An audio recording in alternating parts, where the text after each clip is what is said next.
Hello everybody and welcome to a new streaming series. We are here for AI F1 Challenge, the 2004 F1 pre-season test at Circuit Paul Ricard. We're going to be doing all three test days today.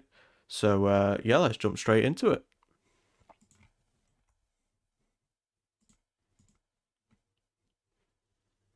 We've got a extended grid as to real life. Obviously, of course, this started in 1998, this series, and I decided, you know what, I'll start streaming it, because why not? Anyway, hello Satent, hello Ripio, hello Jack, and hello Burnbot as well. Welcome in everybody.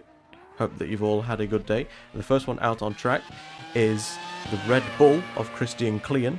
He is the test and reserve driver for that team. Red Bull come into the sport for the first time in their history. It's quite an interesting sight to see Red Bull on the grid. Unfortunately, there is no Nils. He said that he had to cancel late on, so that's unfortunate.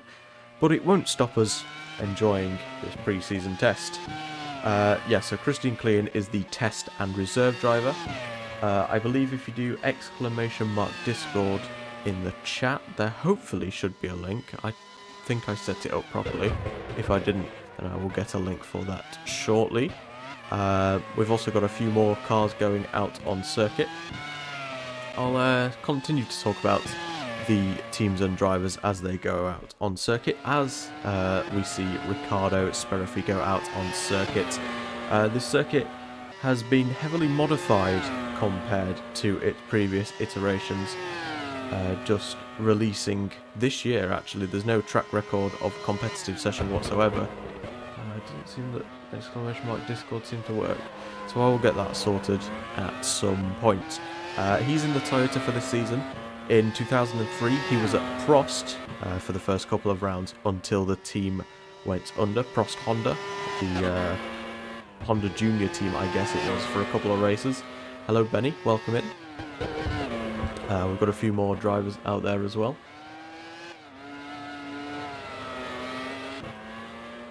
Friendly rivalry compared to the video game championship series.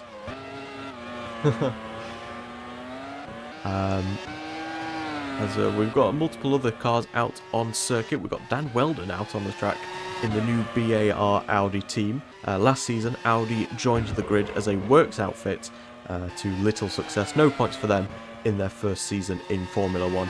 I would like to mention that we do have a few player-run teams in this career mode. BAR is one of them, run by the one and only Jeffrey Games, Jeffrey Tentire. He is running this team alongside David Coulthard, and he's got Dan Weldon as the other main driver. Tom Coronel is the reserve driver. We'll see him eventually in the coming days, as we've now got Christian Klein on a lap. 2 purple sectors, of course, because he's the fastest one, or the first one out there, I should say. He's the second faster than Riccardo Speraffico. Obviously, I don't expect to see a competitive and realistic order of the field. There's obviously Red Bull. I don't imagine they are going to amount to much, although the Lamborghini engine has proved its worth of being a fairly decent engine in previous seasons. I believe 1 race win in 2000 and a couple of race wins in 2001 with the BAR team. They used to be at BAR until the start of this season, where they moved to the brand new Red Bull team. BAR as such merged with Audi, and they are now BAR Audi. First time on the board, a 38.4 for Christian Klein. It's fairly, fairly ordinary time, I would say, as that's Dan Weldon looking for Speraffico. There he is.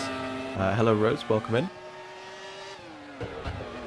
Jolt Baumgartner also makes his debut. I believe we've got a couple of debutants in the field. Not that many debutants actually starting the season per se. I believe only Thiago Montero and Jolt Baumgartner, both the Minardi drivers, coincidentally making their debuts this season, as Riccardo Speraffico goes second fastest, over 3 seconds off the time set by Christian Klein. Giorgio Pantano moves from Jaguar for this season. He moves over to Renault. What was seen as quite a sideways move. Obviously, Jaguar and Renault in previous seasons have been fairly competitive against one another, as Jolt Baumgartner a long way off there. Maybe a problem with his car or something along the lines. He's 13.5 seconds off right now. I can assure you that is not the regular grid spread of the field, and Giorgio Pantano goes fastest of all, over 3 seconds faster than the Austrian of Christian Klein. Obviously in the news though, as I was saying, with such a sideways move of Renault and Jaguar, it's been quite strange to see such pessimism in the Jaguar camp. They've been suggesting that their car is not good at all for this season. An underwhelming engine and an aerodynamic imbalance with their car, as we see Dan Weldon go second fastest in the BAR. So maybe this is the perfect time for Giorgio Pantano to move to Renault. He's alongside Fernando Alonso. Fernando Alonso picked up, I believe, 1 race win last season, and also he picked up 1 race win in 2002 as the season finale at Japan. I heard Opel testing livery was banned by the by the FIA. We are not talking about that pre-season testing quote-unquote livery that you made, Benny. Benny is referring to an interesting livery, it has to be said, for his Opel team, which has currently got Pedro de la Rosa and Timo Glock in it for the first day of pre-season testing. Takuma Sato also out on circuit. He had a fairly rough debut season, has to be said. He goes 6th fastest, 10 seconds off the pace. Maybe it's a very light installation lap for him. Yeah, a very rough debut season for Takuma Sato. Only 1 point scored in his debut season compared to, I believe, Heinz-Harald Frentzen has now retired, but last season he was at Honda. I believe he scored about 15 or so points. He scored a podium in the 2003 San Marino Grand Prix, a race that was very interesting for a number of things. Saw the introduction of Rose Toyota and Opel to the points, as well as Giorgio Pantano. He got his first victory of his Formula 1 career there, following post-race scrutineering. David Coulthard, one of the first big names out on circuit, 2000 world champion with McLaren Mercedes, record-breaking amount of victories in that season with 10. He goes 5th place, over 2 seconds slower than Dan Weldon. Fernando Alonso also out on the circuit. He's also seen as a dark horse in the previous 2 seasons for his championship exploits. He obviously took his championship campaign to the penultimate round of last season, where it eventually fizzled out at the Chinese Grand Prix in Zhuhai. For this season though, we do head to the Chinese Grand Prix once again, but in the form of the Shanghai International Circuit, the brand new circuit to the Formula 1 calendar. We've also got Bahrain making its debut in Formula 1, and the first race in the Middle East for well, that area of the world essentially. Fernando Alonso goes 2nd place, half a second away from the fastest time, obviously set by his Renault teammate Giorgio Pantano.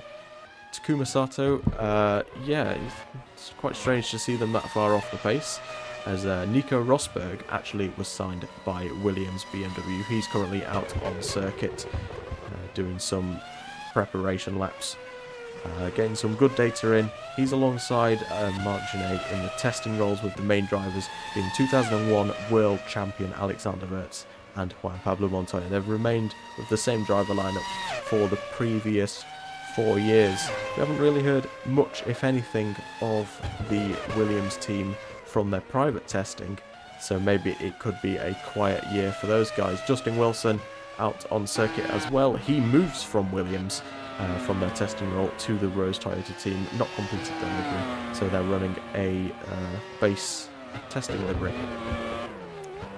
He's just gone 6th place, a couple tenths behind Christian Klein, as Fernando Alonso still powering around the track.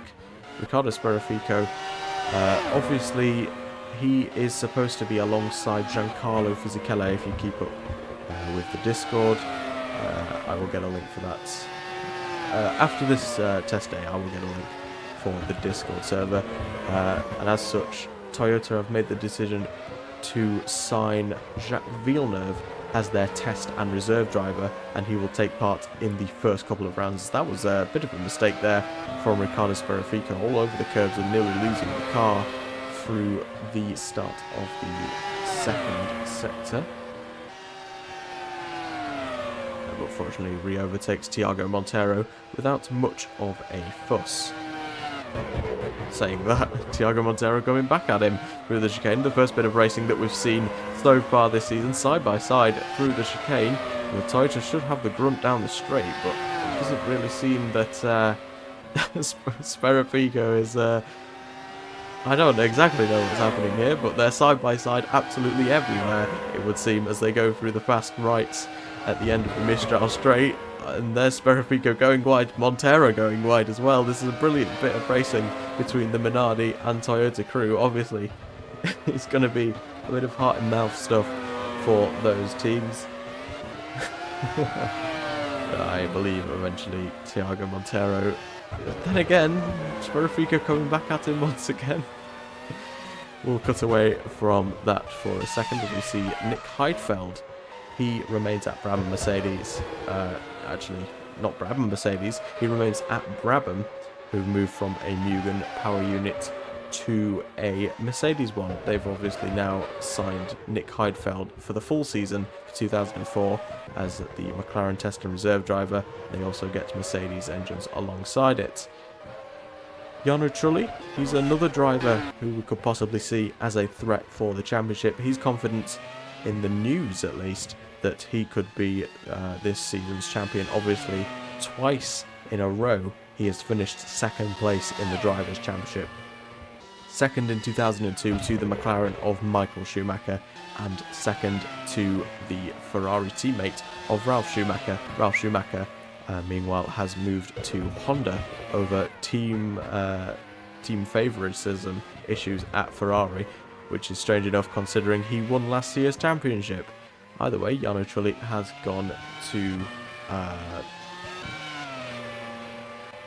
Ralf Schumacher's gone to Honda alongside Takuma Sato. It'll be interesting to see if he can fetch that world champion experience to a team that is desperately needing leadership after Heinz-Harald Frentz's departure. Is Speraffico Brazilian? He most certainly is. Joanne, welcome in.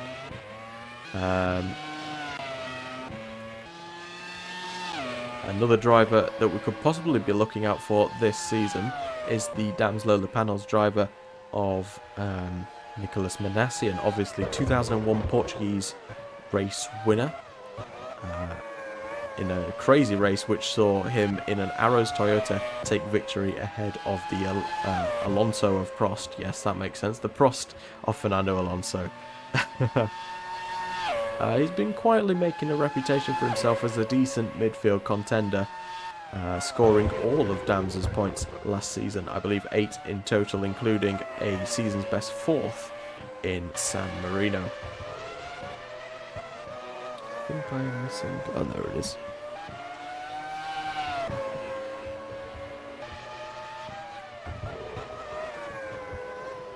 Obviously, a lot of teams getting their reserve and test drivers a good run of miles as well, including Jaguar, who signed Heikki Kovalainen. With Minardi struggling a bit on funds, they have let go Heikki Kovalainen, and as such, Jaguar have picked him up in their ranks. Heikki Kovalainen will be looking for a good season in GP2. He remains in GP2. Keep your eyes peeled for that. That should be coming in the next few weeks, the start of that season, where obviously if you were there to witness it, it was quite a crazy season finale in the GP2 finale, the F3000 finale I should say. It rebranded for 2004 into GP2 in this series, where he had a brake failure at Autopolis, which gave the McLaren test driver of Gary Paffett the championship in that series. He'll be looking to bounce back now with the Demblois team and possibly make his way into Formula 1 on a permanent basis as a full-time driver in 2005. Fernando Alonso there, setting a purple middle sector, I believe it said. He goes second place within a tenth of his teammate. As there goes Jacques Villeneuve, returning to the sport for the first time since the Canadian Grand Prix of 1999, where he left on quite a sour note from the Williams team, where he got disqualified from that race. And we never saw this, anything from the 1997 World Champion since, until today. This is the first competitive session that he is doing. And as such, he'll be looking to possibly try and spearhead the team before Giancarlo Fisichelli's return. Whether they want to keep Jacques Villeneuve or not at Toyota will remain to be seen, as pending performances from the Canadian could suggest a possible return to Formula One in the future, should the opportunity arise. He went fourth fastest, just ahead of Dan Wheldon's BAR. He is going slightly faster as well, as we now see Paul Tracy, a name that is synonymous with the F1 sidelines. He's gone to Rose Toyota as a test driver, formerly known as a Benetton test driver in 1994 and 1995, I believe he was. Now at the latest stages of his career, he's trying other opportunities in his extended his portfolio in terms of a racing career, essentially. The team's main drivers, though, Justin Wilson and Benoit Trellier. Justin Wilson's already here, but Benoit Trellier should be here in the future days of the preseason test. As see more cars on track. Thiago Montero has fetched quite a bit of backing, as has his teammate Jolt Baumgartner. Thiago Montero actually on a race-by-race contract, as the team is desperately struggling for funds at the moment. They've got quite a mismatch of sponsors on their car. Obviously their main sponsor of MOL Oil. Also the Pertamina sponsor isn't supposed to be on the rear wing of the Minardi. It's a bit of a mix-up with the Boots and Energy racing car, which makes its second season in the sport. Patrick Freetaker moves over from Sauber to join Shinji Nakano after Bas Linders had his contract terminated early. He was supposed to race until the end of 2004, until team boss Thierry Boutsen took over that role. Don't know what I'm talking about. An estimated €1 million it cost to break Bas Linders' contract, but hopefully it can pay off for those guys. They've somehow managed to convince Ricardo Zonta to come to their team as a test and reserve driver. The Pertamina sponsorship coming courtesy of Moreno Soprato. Hello Jeffrey, by the way. Prost back. Prost is not back,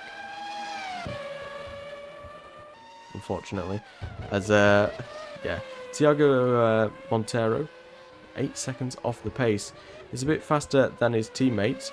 They're split by the Opel of Pedro de la Rosa, who's about 10 seconds off the pace as of right now, as Patrick Freetaker across the line, just over 4 seconds off the pace, and a couple tenths behind Paul Tracy. But it was quite surprising to see the pre-season testing livery of my bad. People have made comparisons to the Rose Toyota testing livery of the Prost. I can assure you it is not a Prost, it is a Rose Toyota. Across the line for Paul Tracy, a slight improvement in his time by 3 tenths, puts him a tenth behind the world champion, 2000 world champion of David Coulthard. As we've got more drivers out on the circuit. As I was saying, with Ricardo Zonta at least, he possibly could be looking for a way back into Formula One in a full-time role, and maybe sees doing well in practice and testing sessions a possible way of getting himself back into the sport. As here we see reigning F3000 champion, and will be forever the reigning F3000 champion, as the series has now been converted into GP2, Gary Paffett, who is the test driver for McLaren. Out on circuit, as we see more drivers out on circuit. Antonio Pizzonia moves from Toyota. After a fairly middling debut season, struggled in the points in the first half of the season, but in the second half he actually scored more points than his teammate Giancarlo Fisichella. Fisichella actually out with an injury. I don't know if I actually said that about Jacques, with the reason why Jacques Villeneuve's at Toyota, but yes, Giancarlo Fisichella suffered a neck injury at Japan last season in a qualifying session, and as such Jacques Villeneuve is in his spot for the first few races of the season at the very least.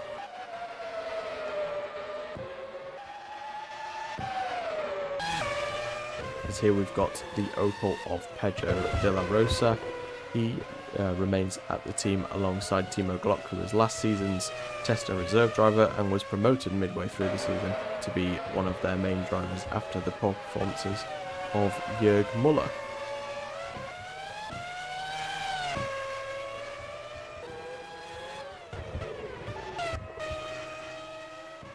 Nico Rosberg continuing to set lap times. I believe he's done about 10 or so laps in a row at this point. He's set it to automatic because we can get more information on the lap times that everyone is doing.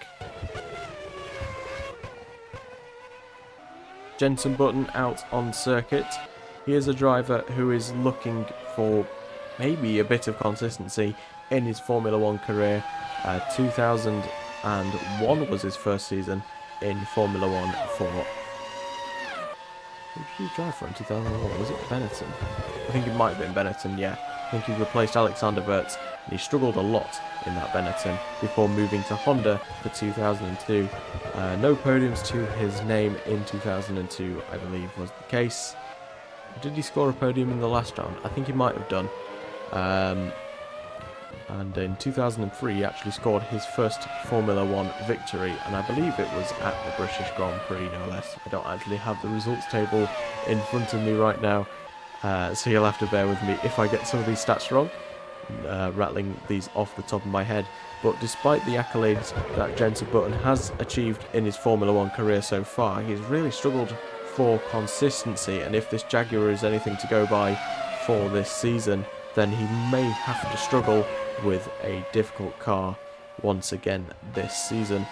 Just been overtaken there by Patrick Friesacker. I think he might be letting him through to try and get him a little bit of space with him. That's Giorgio Pantano going slow. I see what's happening with Giorgio Pantano.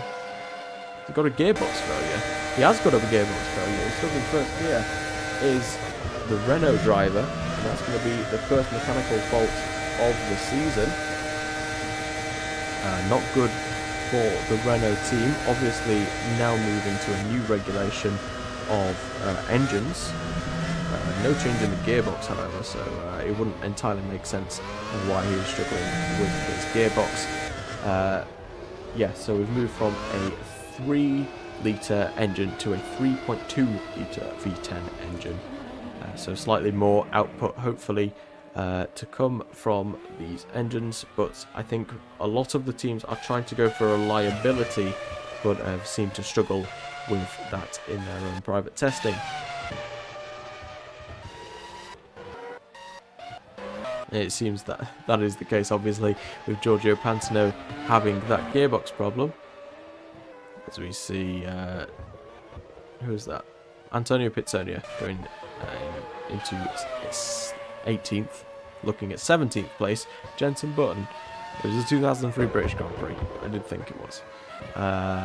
So the only race win that Jenson Button has, coincidentally, is at his home Grand Prix. Obviously, in real life, he never actually even got a podium there, even in his dominant 2009 season, of course. I believe he finished 6th in that race in real life. But in this career mode, he is a race winner at the British Grand Prix, which is cool to see.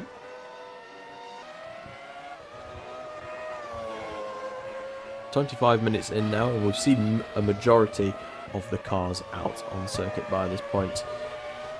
Takuma Sato and Jenson Button and Fernando Alonso all in the final sector. And actually, a lot of the drivers are cooped up quite closely together, and this could cause a bit of problems with dirty air. We've had a couple seasons in a row where we've struggled with dirty air, specifically in 2003 as well. Very little overtakes actually happening on track, but a lot happening through the pit stops. I believe Giorgio Pantano and Jenson Button, both in the Jaguars, were often seen as those gaining the most places from their qualifying positions. Giorgio Pantano, in fact, gaining the most throughout 2003.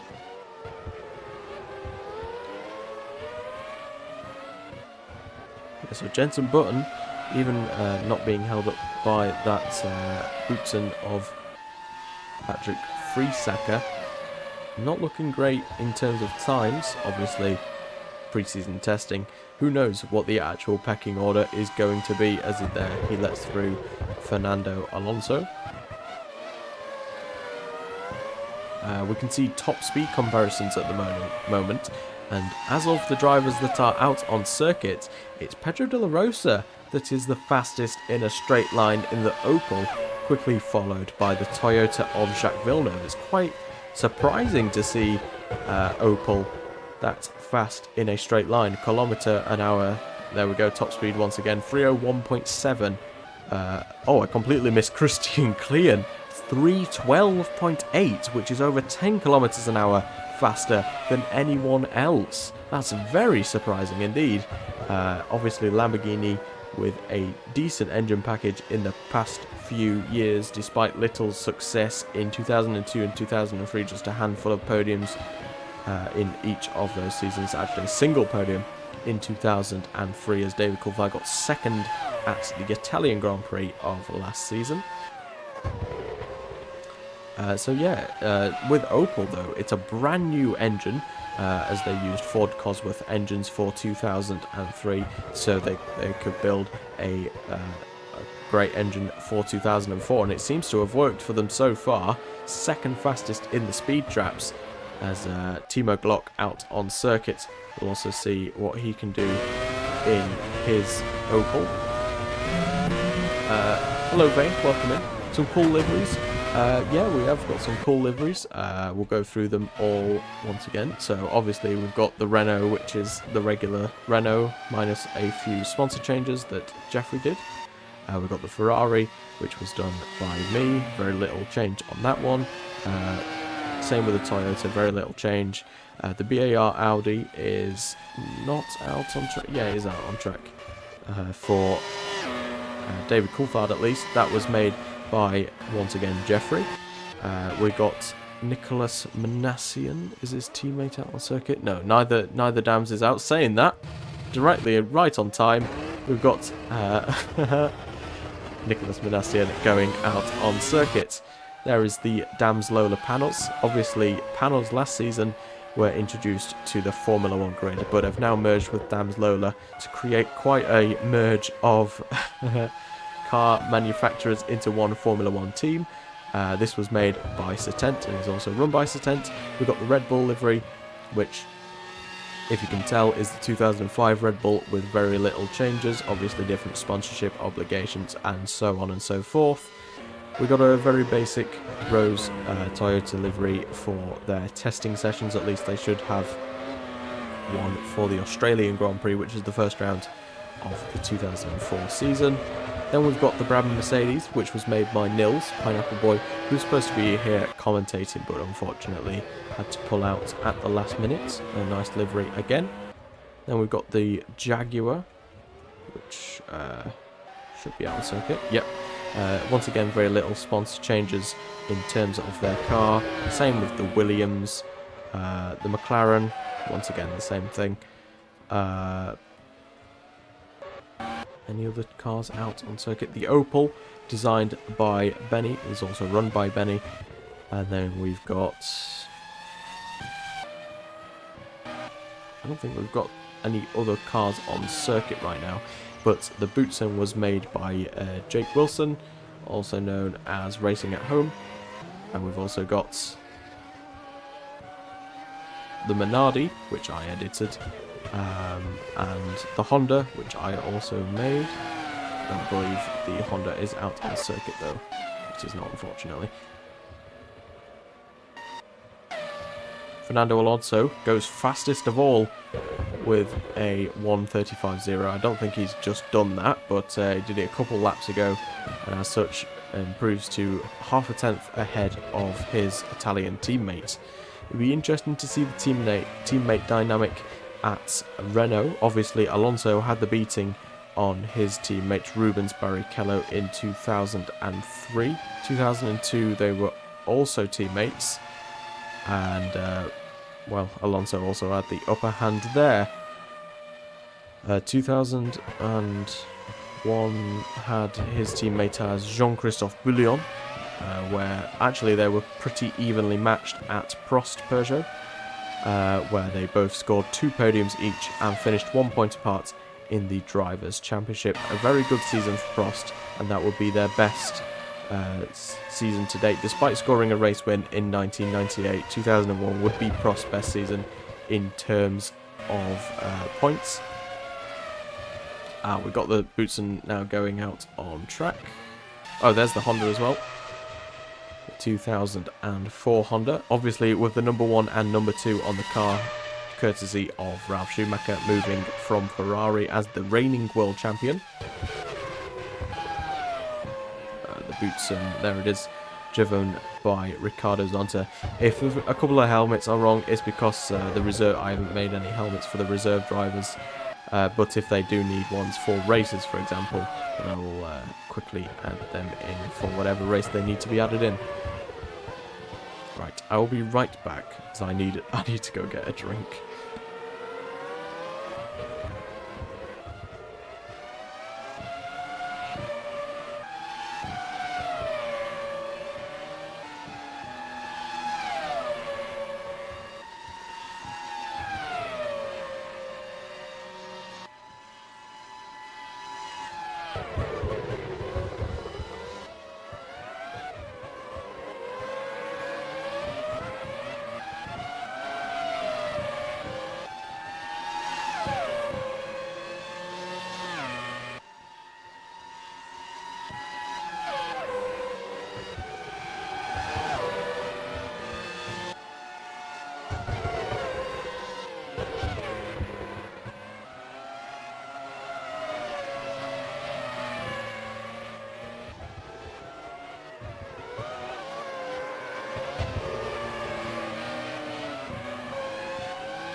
I am back.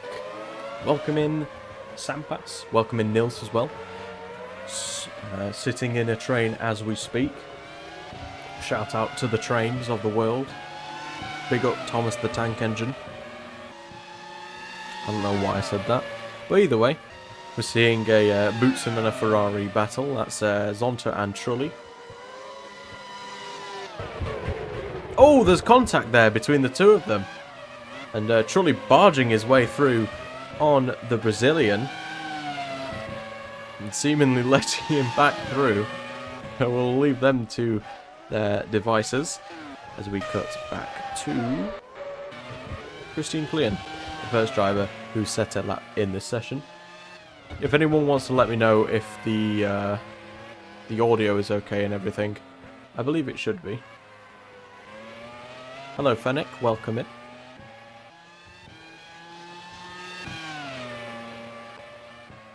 Klein going 9th place. See what his fastest speed is. Still 3:12 2:08. I actually want to check because we've got more drivers that have actually done a lap. Yeah, he's still the fastest by quite a distance.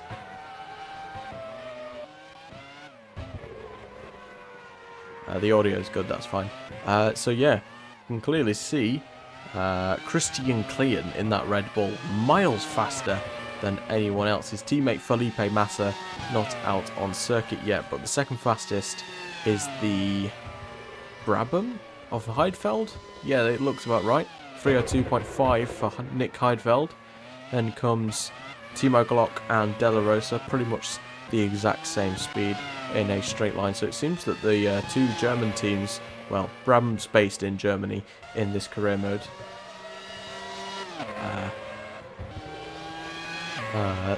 They seem to have their drag reduction in order, or the engine power in order at the very least. Meanwhile, the slowest cars in a straight line by quite a distance is Minardi, 261.1 and 260.1 for Montero and Baumgartner respectively. Not very good showing at all for the Ford Cosworth powered teams. They're the best part of, or rather, yeah, about 25 kilometers an hour off the pace. Yeah, I will, actually I'll grab a link now.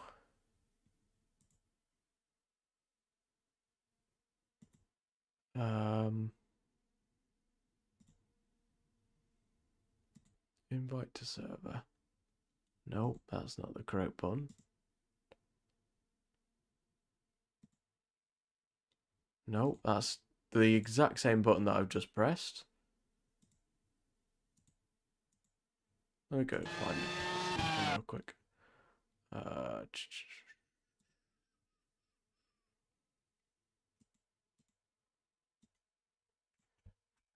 Right, keep that on my Control V.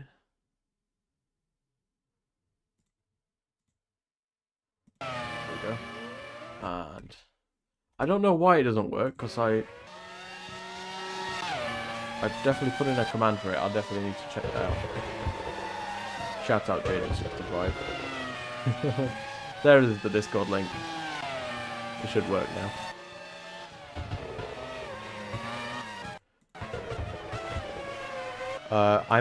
This is also a bit of a test for me in terms of an actual stream, because I'm currently streaming to Discord in terms of an OBS virtual cam.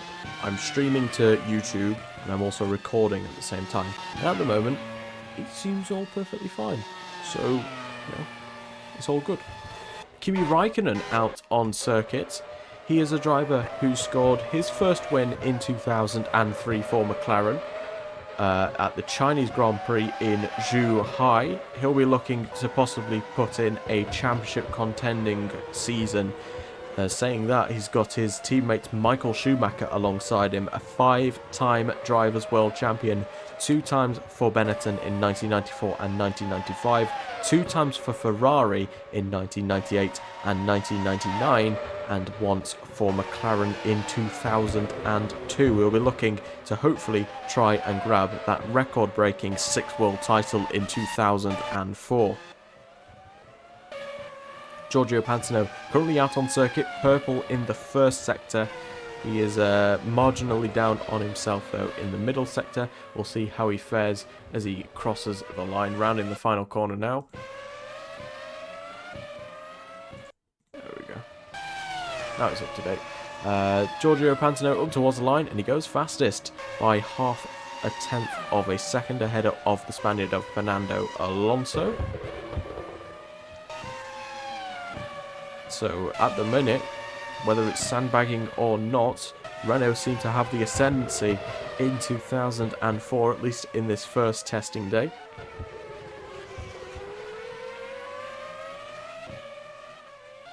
Ricardo Zonta going 23rd fastest, just ahead there of Thiago Monteiro. Glock also setting a fairly pedestrian lap time as Giorgio Pantano overtakes. That has to be Pedro de la Rosa on another flying lap, but Pedro de la Rosa might have a look towards the inside into the Mistral chicane. Not quite.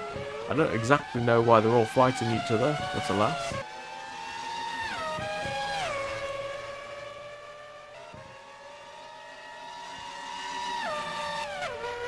Yeah, so it definitely seems like Giorgio Pantano in that Renault is gelling really well with that car. Straight away, Fernando Alonso's got 2 years of Renault experience over him, but still Giorgio Pantano seems to be matching him stride for stride. Giorgio Pantano, of course, fetching his Jaguar into championship contention despite a lack of standout results. He only had 1 win last season. His consistency actually kept him in the championship battle until the penultimate round in Zhuhai. I believe we had 6 drivers in contention in the second to last round and still 4 drivers in contention into the final round, that being Ralf Schumacher, Jarno Trulli, Michael Schumacher and Alexander Wurz, in which Ralf Schumacher came out on top. Nick Heidfeld and Nico Rosberg 1 lap down on Takuma Sato. 15 laps for the Japanese driver is the most of anyone so far in this session.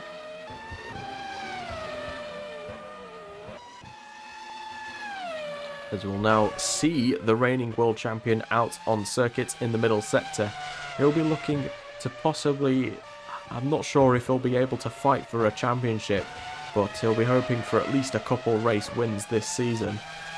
Otherwise this move would look rather foolish on the Germans' behalf. If Pitsonia keeps the performance up, he's going to end up gone by Silverstone.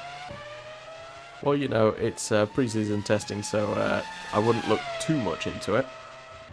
Ralf Schumacher only 22nd place and 5 seconds off the pace. The 2 Hondas outside the top 21 and behind the likes of both Brabhams, behind the Williams, both Williams in fact. Marc Gené up in 10th, Rosberg down in 18th.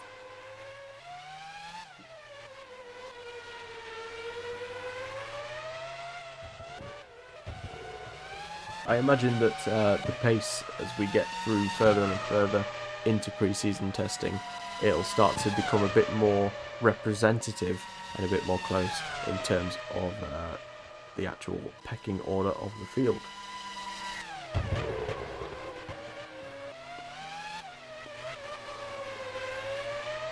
Have a look now at Ralf Furman, just one of 3 drivers now who hasn't done a time so far.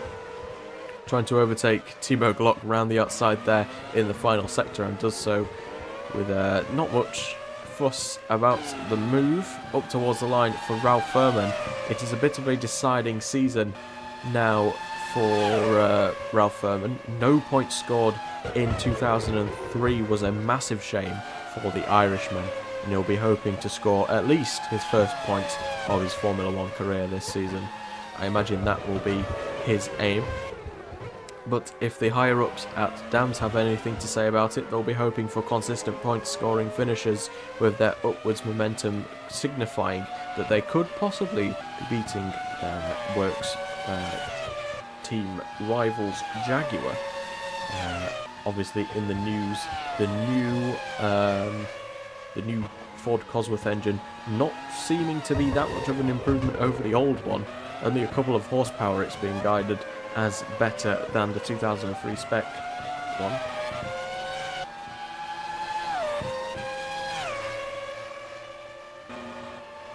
The Damps and the Opel look great. They do look great.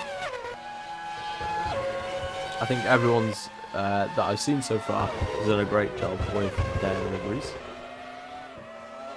The liveries look so aggressive. I don't exactly know what that means, PTB. Welcome in there.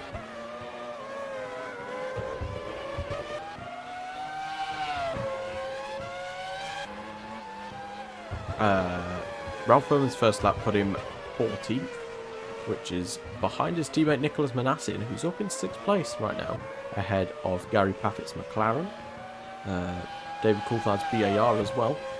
Furman moves up to 12th place.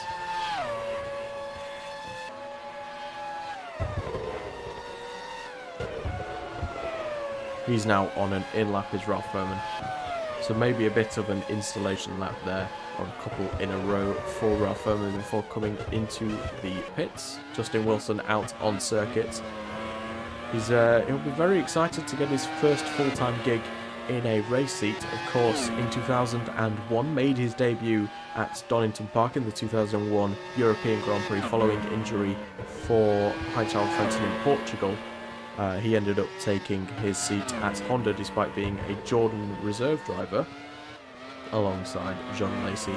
That race had very little success, but a couple of races later he was in replacement for Nick Heidfeld following poor results for the German, in which he scored a 5th place, which actually ended up being last place of the running order in that Grand Prix, but still points are points for Jordan, and that ended up being their last points in Formula 1 before Dams did the takeover of the team following financial troubles ongoing for the Irish team. Quite a shame to see them off the grid now for a number of years, and I don't think we will see them back ever, maybe.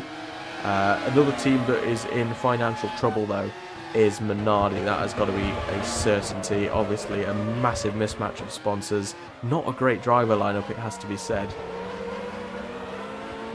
Radio guy is back. Yeah, I don't think he really necessarily talks during the practice sessions, because this is essentially counted as a practice session. But yeah, if you're wondering what track this is, by the way, this is the Marquez, the David Marquez version of 2018 Paul Ricard. I swapped out a number of the sponsors to make it more accurate to the times. I got rid of all like Pirelli sponsorship and so on. And we've got stuff like Gauloise, Energies, the side of, I'm deciding to keep flying roads because I think that kind of makes sense. DHL also makes sense. Quarter of an hour session, quarter of the session remaining, which is a quarter of the hour. I don't know what this racing line is from Justin Wilson, certainly an interesting one, which is letting someone through. That's the Dams of Manasseh going through on the Rose Toyota car. Certainly a line of all time here from Justin Wilson. You can see a minor improvement there from Schultz Baumgartner. Manasseh going into the pits anyway, so what was the point of all that? I have no idea, but alas, it's just happened.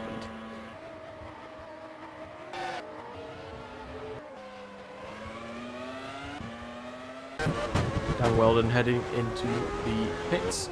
He's had a good session so far, 5th place. He's about a second and a half off the current running pace. Even if this is not a competitive session, it's good to see that Dan Weldon is warming up to the team quite nicely. Obviously, many questions over his signing at such a big team. It was surprising to a lot of the media and the other team bosses that BAR didn't try and sign a much more high-profile driver alongside David Coulthard. But Jeffrey Tentire insists that it is a good move, and that he can morph him into a possible race-winning, or possibly championship-winning, contending driver in the future. Speaking of future drivers, we've got 3 actually with their times on screen: Kovalainen, Paffett and Wilson. All drivers that could possibly move further up the grid if if their machinery doesn't suit their needs, then they could possibly find a seat elsewhere. Already they need to impress, though, to actually get into Formula 1. Justin Wilson obviously just getting into Formula 1 this season, and is very excited for the season ahead at Rose Toyota. It seems that the Rose Toyota seems to be in fairly good stead at the moment. 11th place for Justin Wilson. His teammates Paul Tracy in 15th, so fairly midfield so far in this session. Pretty good right now. As I say that, Paul Tracy's actually out on circuit and improving. So we shall see if Paul Tracy can actually move up ahead of the likes of Heikki Kovalainen in the Jaguar.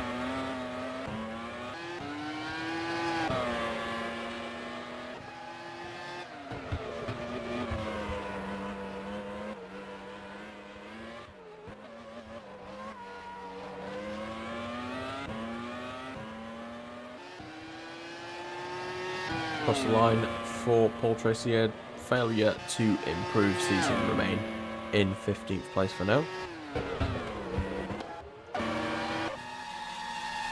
Seems like a big battle going on here down the back straight. It seems like it's Opel versus Williams BMW. That's Pedro de la Rosa trying to go side by side with his countryman Marc Genet, as well as a Jaguar getting involved. I think that's of Jenson Button.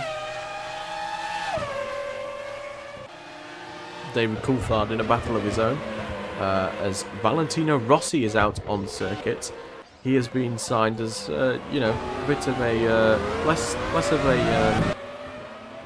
a useful test driver, and more of a publicity stunt per se for the team. He's out on circuit. Is mired in traffic right now. Hello, Tom. Welcome into the stream. As there goes Kimi Räikkönen around his outside, side by side. There's also a Brabham getting involved. I think that's of Nick Heidfeld. Tom not dead? What? What? That's crazy. Very slow there for Valentino Rossi. Maybe he's trying to back off and try and get a bit of track position for himself. Although Kimi Räikkönen also wants him to go through. So it's a battle of courtesy between Ferrari and McLaren. You don't often see this in Formula 1. Even in non-competitive sessions, these two obviously great rivals in Formula 1. Ferrari being in every season in Formula 1 ever since 1950, and McLaren being in the sport since 1968, I believe. 10 minutes to go. 10 minutes remaining in the session, and all drivers are now either setting a lap or have already set a lap. Felipe Massa, the last of those to do so in the Red Bull. He was at Sauber last season to middling success. He didn't actually beat his teammate Patrick Friesacker in the Drivers' Championship. It's a more consistent season from the Brazilian compared to the Austrian, despite less standout performances. Sees him retain the seat over the Austrian, despite the Red Bull, the potential Red Bull backing that the team would have withstood if keeping Patrick Friesacker. Jarno Trulli purple in the middle sector in the Ferrari. Quite interesting to see if he can actually go top of the timing sheet. Of course, very confident in his abilities and very confident in his team, no less, as well, in possibly trying to get his first World Championship. Second in 2002, second in 2003. First season for McLaren was 1966, I see. He's currently third, Jarno Trulli, with that lap time. Just season just over 2 tenths off the paces. We actually missed Giorgio Panzer going to the top of the times. So Jarno Trulli, funnily enough, in 2002 and 2003, scored the exact same amount of points with 67 points. Very good.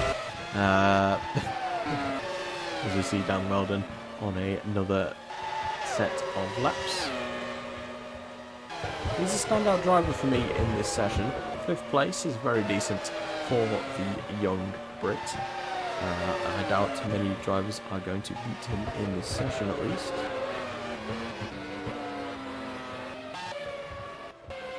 Valentino Rossi, a 47.8 is not good at all from the Ferrari test driver. Maybe he's taking it a bit too cautiously, or maybe there's a problem with the Ferrari. We're not exactly sure, but either way, he sees himself 13 seconds off the current pace setter, Giorgio Panzino, and 12.7 of his teammate Jarno Trulli. So this is not great viewing and not a great publicity for Ferrari, it has to be said. As across the line for Rossi, he's failed to improve actually, so he stays 30th and last of those. Well, not of those that have set a lap time, he is just last.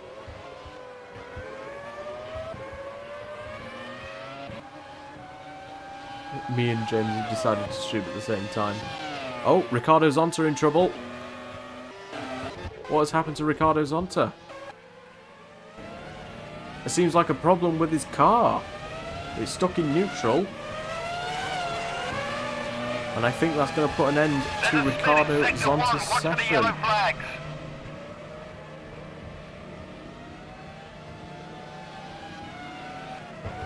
He's crawling to a stop right now. Maybe he can try and pull it off to the side of the road. It doesn't look like he's making much attempt to actually do so.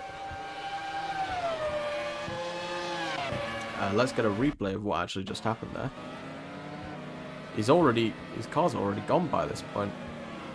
Don't exactly know what's happened to Ricardo Zonta's car, but it completely cut out. And this might not be good for Shinji Nakano, who I believe is in the car for day 2. They should get it fixed though before that session. Obviously we'll be doing all 3 test day sessions in this stream, so we're in for quite a long stream today, guys. No shortage of F1 action, I guess you can call it action. As Fernando Alonso purple in the first sector, he's looking to try and dismantle his teammate at the top of the timesheets.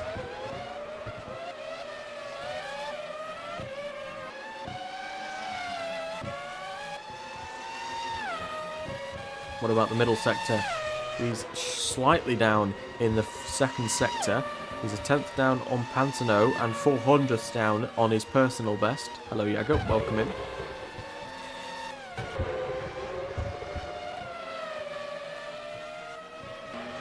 How was your morning train ride?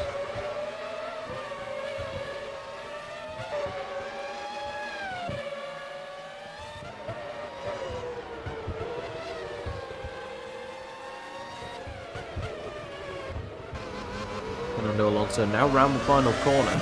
We will see if he can beat his teammate to the top of the times. Computer says no. Fernando Alonso second fastest only in that Renault, and he has been beaten by his teammate Giorgio Pantano. Fernando Alonso into the pits at the end of this one, so he'll be quite disappointed, even though it's pre-season testing. Obviously a Formula 1 driver is always the competitor, and he'll be quite disappointed to see himself behind his teammate. Marc Genet out on track. He's had a decent session. The guy in the lad controlling tickets got into the fight. Amazing. Absolutely amazing. That sounds like my sort of day, Yago. Falling asleep at 9 and waking up at 3 is crazy. That's like a Wood Thomas 14 sleep schedule right there. Slight improvement there for Marc Genet. Ralph Bowman also across the line. Moves up to 11th ahead of Marc Genet. A decent lap there from the Irishman. Sees him, I don't know how far back he's actually compared to his teammates. We'll check that now. Leader. 1.3 to 2.3, so a second off his French teammate. As Massa moves up to 16th place in the Red Bull. Christian Klein, though, has had a brilliant session. I haven't even realised Christian Klein. He was the first one out on circuit. Hunting E-Verti shirts is not for the faint-hearted. That's so true. Yeah, Christian Klein has had a brilliant session. He's outpaced full-time driver Felipe Massa by 1.2 seconds. So a good session from the Austrian. Obviously, he makes his debut in GP2 this season after a third place finish in the F3 Euro Series. That is another series that I will be simulating in this career mode. If you want to check those out, those will be strictly in Discord. Reason being is that it takes a long time to set up F3, mainly because the no player for some reason likes to swap what driver you need to be in constantly. Not Ayo. What driver you need to be to get not duplicated drivers. As Ralph Furman goes 11th place. Yeah, so that could take absolutely ages. Goodbye PTV, thanks for stopping by. Hopefully I can, we'll catch you in a couple more streams in the future. I'm also planning on making highlights reels of F1. I'm not sure whether to do it for the other series, but definitely F1 will be on the radar for a highlights package, for the races at least. I'm not bothering doing highlights for pre-season testing, because, yeah, it'll just be cars setting laps. Big whoop.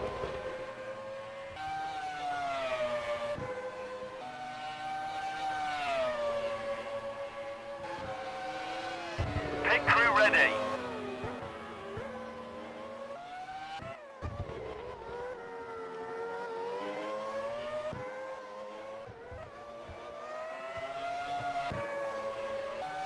Wait, how's he yellow if he's... Okay, sure. I don't know how he's, like, up on his first sector, but he's down? Or maybe his best sector isn't part of his best lap. Hello, DJ. Welcome in. Hope you've had a good day so far. What have you missed? Nothing much, really. This stream isn't all too entertaining, has to be said. It's just mainly testing all the cars. That's very pedestrian from Valentino Rossi out the final corner. Can he lift himself off the bottom of the table? Oh, that wasn't a lap. Never mind. That was out lap. Amazing. Watching on board lap through the flash chicane off turn 1 2. Long winding straight into turn 3. Before you slowly bring the car down to first gear for turn 5. And then it's a long acceleration zone, tricky to not lose the rear on the exit of turn 6. Then into turn 7, a flat out kink in most cars, most Formula cars at least. And down the long Mistral straight. This used to have no chicane in previous decades, but now it does have a chicane installed right here, where you go left, right, and left again.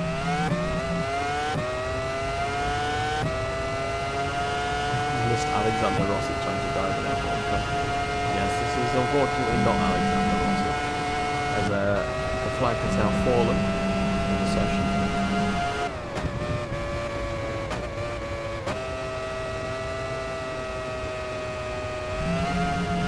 Then the long two rights, flat out and then not so flat out, into more long winding corners. This last sector really takes its toll on the tyres, but if you can keep them under control, you can get a lot of lap time out of them. And then diving it into the hairpin, the final corner, turn 15, and then as early as you can, accelerate out the corner, up towards the start-finish line, and it'll be a 1:42.1. Not a great lap at all from Valentino Rossi, sees him only ahead of the two Minardis.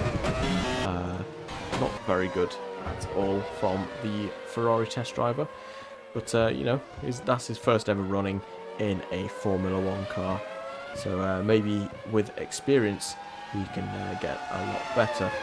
Jolt Baumgartner across the line, just over 10 seconds off the pace.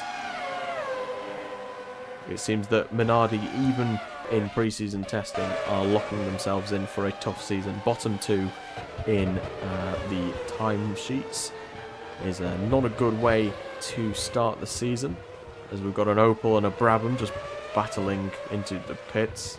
Amazing stuff. As there we go, everyone's set a lap time, and it is Giorgio Pantano. Very surprising to see him at the top of the timing sheets, with Fernando Alonso in second, his Renault teammate, and Jarno Trulli in third. Big surprises there. Jacques Villeneuve in fourth, Dan Weldon in fifth, Christian Klien in 8th, and the likes of the Jaguars very far down the order. Button 23rd, and unlike his teammate though, Kovalainen in 16th, so a good session for him. Not much to really take out of that session, but we'll be back shortly for the second day.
Hello everybody and welcome to the second day of day 3 days. Yep, well done. Yep, day 2. We are back for more testing action. Yes, we love testing. We got new drivers in. Ralf Schumacher in for Sebastian Bourdais in for Ralf Schumacher. Rubens Barrichello taking his seat now that Valentino Rossi has had a go. Michael Schumacher, the 5-time world champion, now on in the McLaren car instead of Gary Paffett. We've got both full-time Williams drivers in now, replacing Rosberg and Genet. We've also got Jean-Christophe Bouillon, the test and reserve driver at Renault, replacing Fernando Alonso. And we have also got Björn Verdheim and Cristiano de Mata setting their... yeah, it's been 24 hours already. Yeah. Björn Verdheim and Cristiano de Mata taking place instead of Jenson Button and test driver Heikki Kovalainen. Tom Coronel in for Dan Weldon. James Courtney in for Riccardo Sperrafico. Jan Magnussen in for Ralph Furman. Mark Webber, now the full-time driver, in for test driver Christian Klein. Same goes for Benoit Trellier instead of Paul Tracy. Robert Kubica instead of Pedro de la Rosa. Rose Beckstrom instead of Antonio Pizzonia. Yannick Schroeder in place of Thiago Montero. And Shinji Nakano in place of Ricardo Zonta. Yeah, that's his name. So a lot of different drivers on the track for this session. A lot of different names, a lot of big names finally out on track, most notably Barrichello, Schumacher, Montoya and Wirtz out there. Well, not out there just yet. Ah, no worries, Casey. Hello to you as well. And hello to James.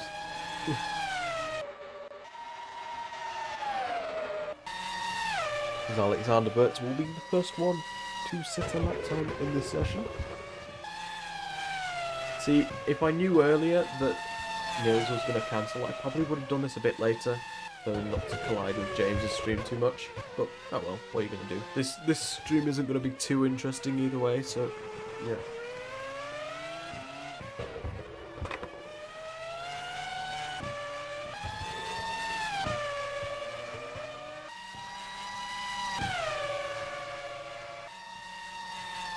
Either way, it'll give us a big indication on what the pecking order is.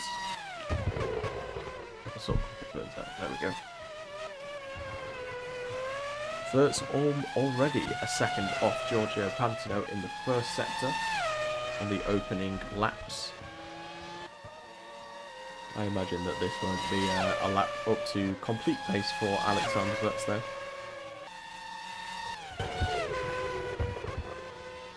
We do imagine that the times will get better and the times will drop quite drastically throughout the pre-season test as the teams acclimatise to their new cars.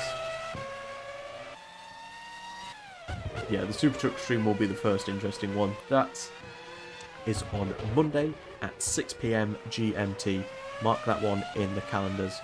I am commentating alongside Tina Curtis for the first round at Interlagos. That should hopefully be a good one. We've got a lot of good drivers in that series now, as Alexander Wirtz sets the first time, immediately beaten by Giorgio Pantano by 3.5 seconds. That's a huge difference between the two of them, and I believe Pantano's just gone 2 seconds faster than what he did in the first day of testing. So maybe the Renault is just absolutely amazing, basically. Sato also out on circuit. He crosses the line. He goes ahead of Alexander Wirtz by a whole second. So maybe it's more down to the Williams sandbagging rather than the amazing Renault pace. Yannick Schroeder also out on circuit. This is the first time that he is he has got his hands on Formula 1 machinery. It's Kimi Raikkonen goes second. Oh, Jolt Baumgartner with an engine failure. And that's not good sighting at all for Ford and Cosworth. Obviously, choosing the cheapest engine on the grid is not going to bode well in engine performance in terms of power, but it seems like engine reliability may also be a problem for Minardi. That's going to be huge for them in their budget as well. That could be huge for them.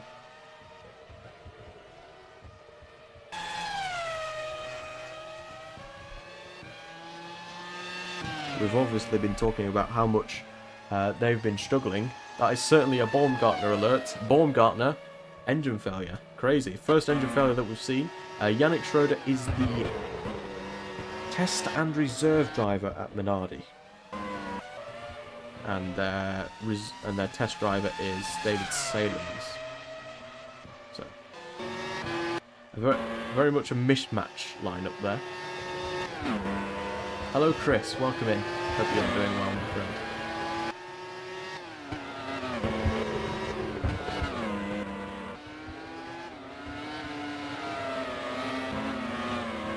I imagine with the new engine regulations, with the increased engine sizes, that we are going to see a lot more retirements than what we have in 2003 at least. We have seen quite a number of mechanical failures in previous seasons, such as 2001 especially. Springs to mind. In 1998, that was the first season that I did in terms of an AI F1 Challenge career mode. I may or may not have overdone it on the reliability.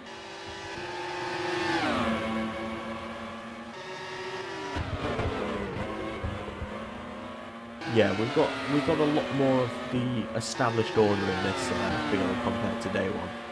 In terms of at the front, a lot of the front-running teams put their reserve drivers and test drivers in for the first day, so we shall see if anyone can actually get any closer to the Renaults. It seems that Kimi Räikkönen has, but he's still 4 tenths away from Giorgio Pantano's pace-setting time.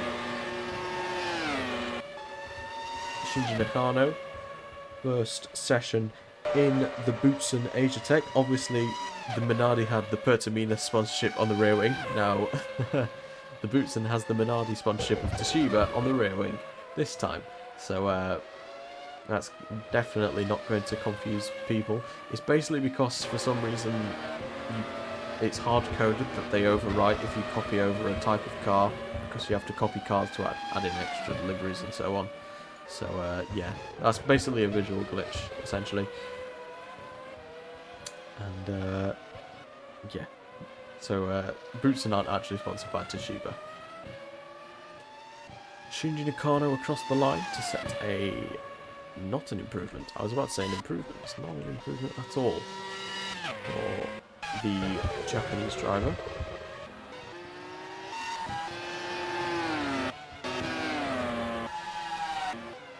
I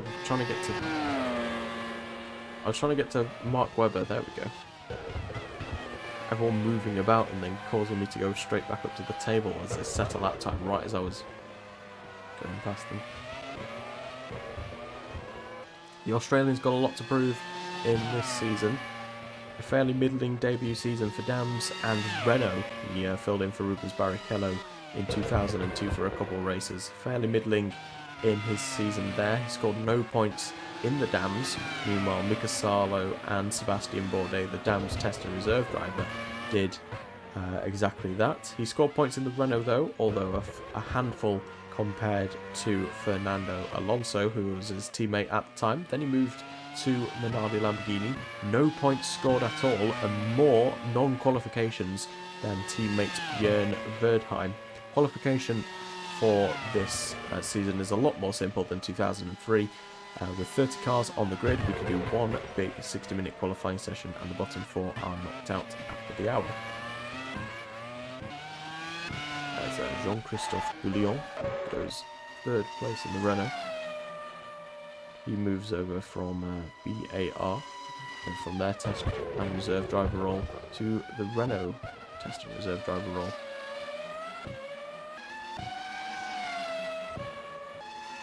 Obviously a very experienced driver, as he has 2 podiums to his name in his Formula 1 career.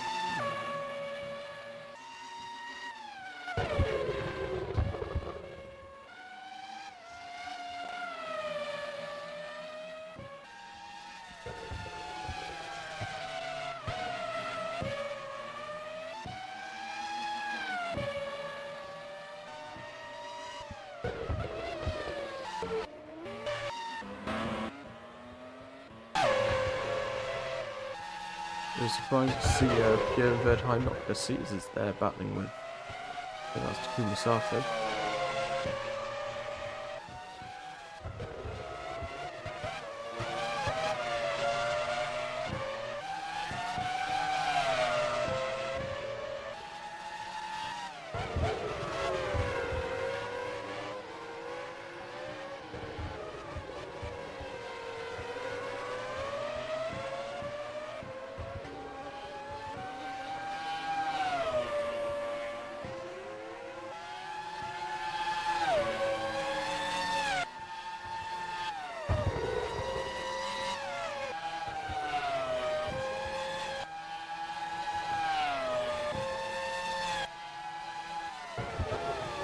It's quite surprising to see Björn Verdheim without a full-time seat in 2004. Less non-qualifications than his teammate Mark Webber in the same Minardi.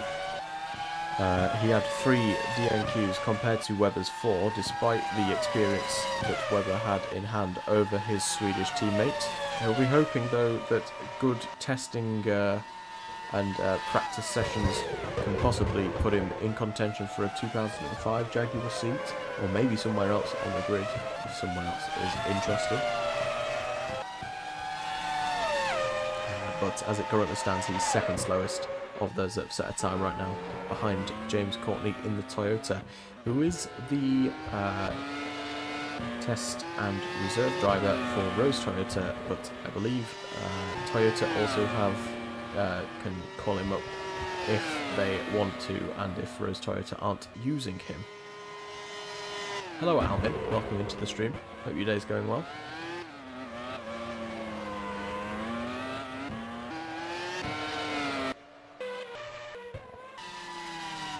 Sebastian Bourdais in the Honda. He was at Brabham in 2003, scored no points unfortunately, as well as multiple non-qualifications. I think he had 10 or 11 in total.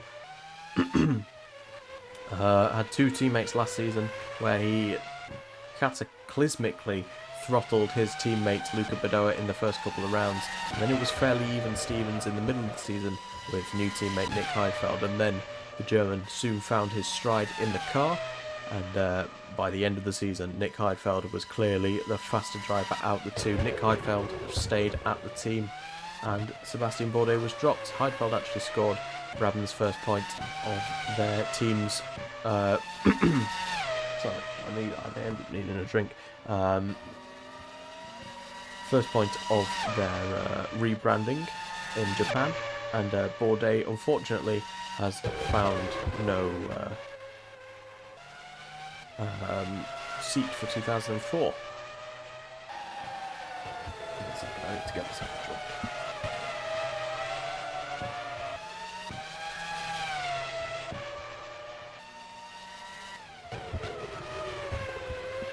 Right, there is a Discord. This is the first time I'm streaming this Almin on a public thing, so yeah, this has been going on since 1998 essentially. There is a Discord. I did not save the copy link. Damn it. Hang on 1 second.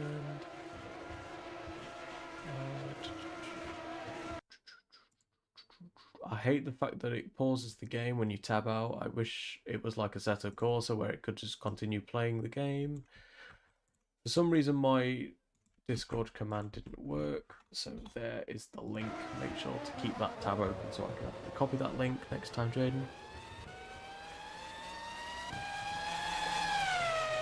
Yeah, we've got a lot of test and reserve drivers in here as well. So drivers such as Jean-Christophe Bouillon is in the Renault. He's the test and reserve driver at Renault, so he's not the full-time driver there. God, my throat has just completely died. Hang on 1 second. Hello, No Heroics. Welcome into the stream.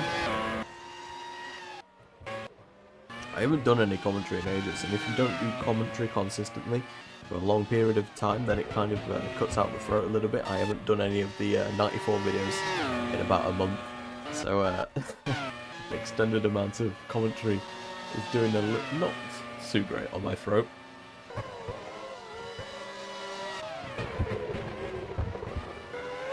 We'll power through it though, we'll power through it.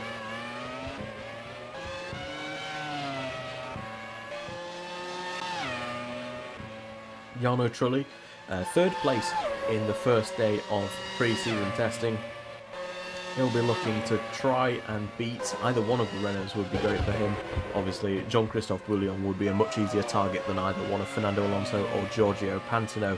So he's definitely wanting to top the times he's hoping. As he was stating in the news before the test, he thinks he has the best chance of getting this World Drivers' Championship, especially with Rubens Barrichello as his teammate now at the team. Ferrari, I believe, to now have much more of a driver 1 and driver 2 dynamic compared to the even pecking of Jarno Trulli and Ralf Schumacher, as Trulli goes third fastest, overtaking a Jaguar that is of Björn Verdheim. So now with Ralf Schumacher gone, he left due to quarrels over team favouritism, despite winning the championship by the end of the season. How's the 94 break season? How's the break from the 94 season feeling? It's good, you know. I've had to put a lot of work into this to actually get this out as quickly as I could, because there's been a lot of stuff that has needed to get all correct. I've had to do most of the F1 liveries. A lot of people have done their own liveries though. A good chunk of the... No, I've done all but one of the GP2 liveries. I've done a number of the F3 Euro Series liveries, and we've also got the Super Truck World Challenge, which I'm recycling the liveries from last season because there's no new teams, and we've also got Ligier Championship, which, if you want to join the Discord, unfortunately for this season it's a bit too late, but for 2005 you can sign up to be in the Ligier Championship yourself, in which we will see when that comes out. The first stream of that is on Wednesday. That should be at 6 PM GMT. We'll see first 2 rounds of the season at Oran Park in Australia and Seven Hills in Wales. That's often an exciting series with very close racing in it throughout. That's with the Ligier JS8. It's a famous mod on Assetto Corsa. It's kind of one of the meme cars made by... I forgot his name. I think it's something Anderson, if I remember correctly. Yeah, it's a great mod. It's a great car to drive, despite how slow it is. It's great fun, and it's great fun to watch the AI drive it as well. There's a lot of fun to be had with the Ligier Championship. So, if you want close racing and a bit of funny driving, a bit of jank with the Assetto Corsa, as there so often is, then be sure to check out Wednesday's stream at 6 PM. Obviously on Monday will be the next stream at 6 PM, same time, GMT. Super Truck World Challenge, first round of the season at Interlagos, and then on Sunday, that's the 1st of February, we have got the Gary Peterson, that's it. I'm thinking of Gary Anderson, you know, like the car designer. Yeah, I'm getting those two mixed up. Gary Peterson, thank you, Thomas. Good afternoon, Gary Wood. That's an interesting name. Welcome in. I will call you...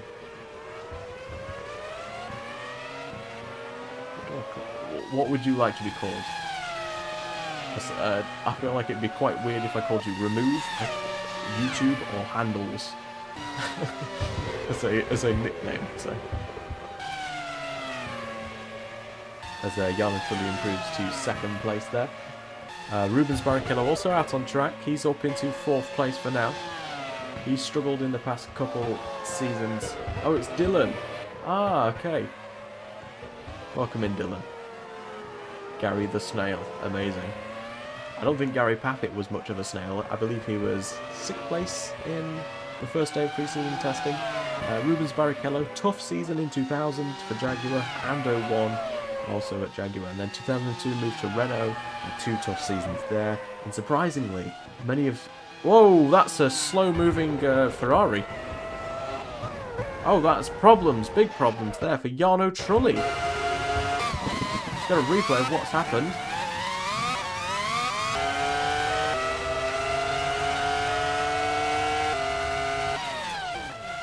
And the car's just died on him. I don't exactly know what's happened with Jarno Trulli, but he is... Is it like some sort of suspension failure, maybe? I don't think so. Oh, it might be. Oh, it is. The left rear suspension goes. And Jarno Trulli is going to have his session majorly compromised there. And that's going to be more reliability problems. The third team that we've seen with reliability issues. We saw the Boots and also with similar issues. But the issue caused by that was unknown. It wasn't suspension, but the car just randomly died out. This one, however, is a suspension failure, and the rear left on that Italian car has collapsed. It will eventually come to a stop. Anytime, mate, if you want to use the brakes, that would be perfect. 2027 will be their year. So real. That's so real. Any time, mate. Any time you want to stop. Eventually. There we go. He's retired.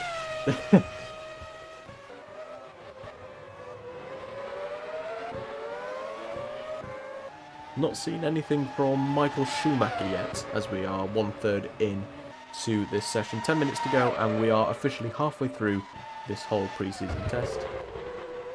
Hey, yo, what do you mean by that, Thomas? What do you mean by that? Felipe Massa out on circuit. He's in 7th place right now in the Red Bull.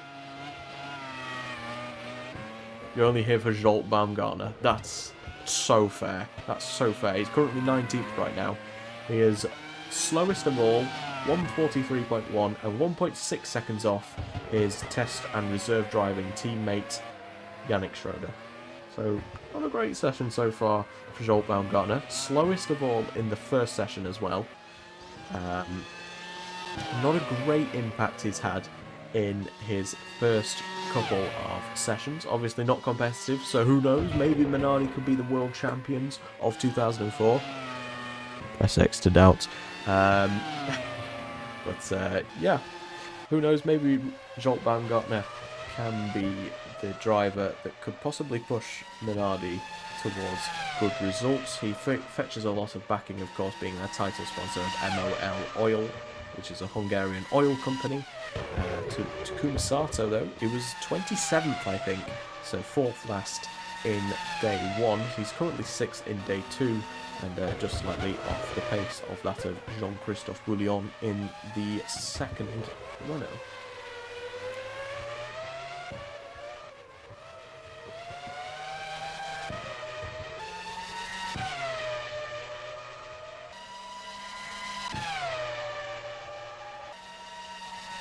David Coulthard out on circuit as well. He's down in 23rd. He hasn't set a time yet.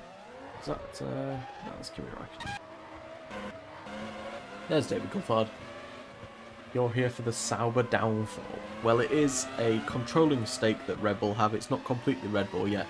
Red Bull did buy out Sauber at the end of last season. 75% controlling stake in the team. Means that Sauber, for now, are off the grid. But Peter Sauber has still got a share in the team, and he's also the team principal.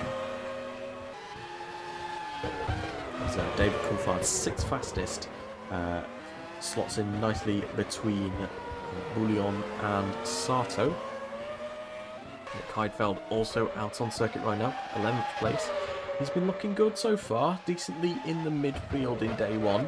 So far in the midfield as well in day 2. We obviously haven't seen times from any of the bottom 10 drivers on the table on the left. And up towards the line for Nick Heidfeld. Goes ahead of Alexander Williams by 15,000ths of a second.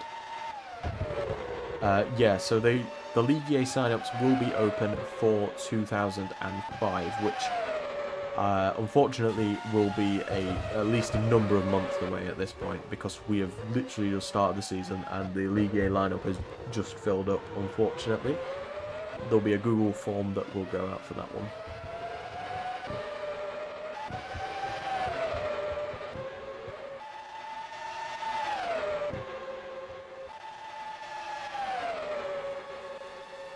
Oh, new team sign-ups. My bad. Yeah. So currently there are. Yeah, my bad. Teams. Currently there are no openings, as the FIA are currently satisfied with the amount of teams that are on the grid. There would need to be a significant drop in the number of teams for any teams to be added, and of course.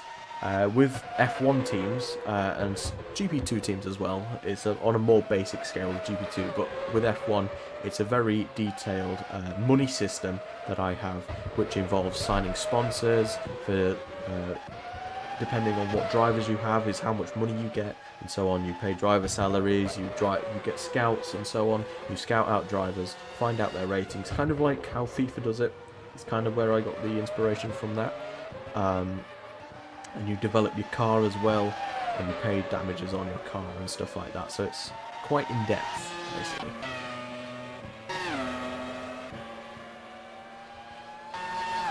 Look at your glorious shitbox, amazing. David Coulthard currently out on circuit, as is Jarno Trulli. Trulli's actually out in the what I'd assume is the spare car, because he's no way that's been towed back to the pits in time. He's sprinted back and gone straight out on track. Kimi Raikkonen setting a new fastest time. He's less than a tenth off the fastest, but he is only third for now. So, and here is the man that is fastest, Giorgio Pantano, fastest in day 1 and currently fastest in day 2. It's very promising so far for the Italian of the year 2001, 2002 and 2003. 3-time Italian of the year. Not Italian driver of the year, just overall Italian of the year. It's a running joke basically that he is the best Italian that there ever was. And across the line, fails to improve. 27 thousandths off. Spare cars in pre-season.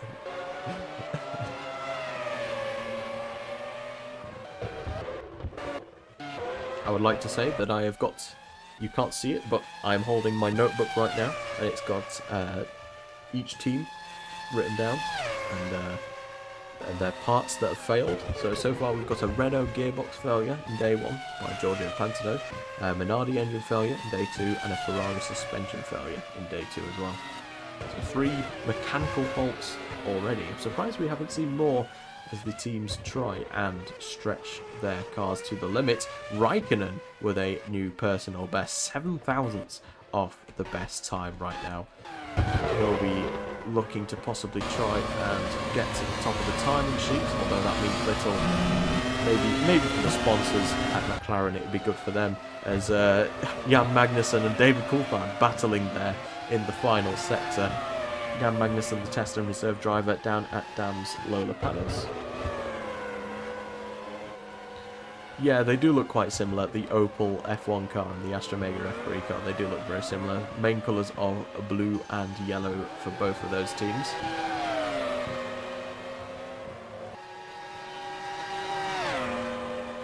Nils, it's only 3 days of testing, by the way.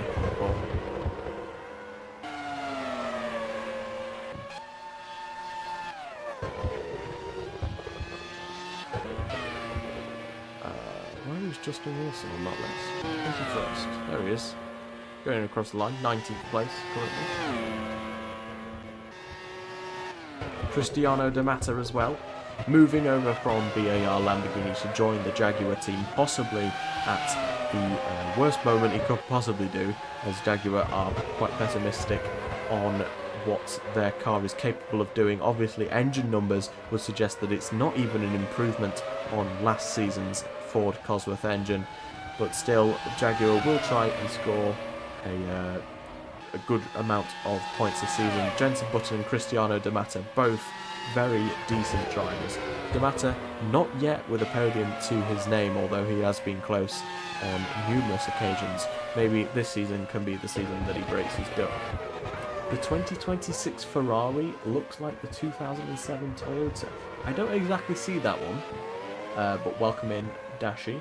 It kind of reminds me of the 2016 Ferrari, which, you know, if that's anything to go by, then we're going to have Charles Leclerc exploding down the radio every single race like Sebastian Vettel did whenever battling Max Verstappen in 2016, which, you know, great content, but it's going to be quite frustrating for any any F1 fan that watches. From the top view, I see. Right. I'd have to see a comparison of that one. I haven't really thought about the Toyota and the Ferrari looking similar or the same, but we're always here to be proven wrong. There's Jarno Trulli out on circuit in the spare car. Purple in the middle sector.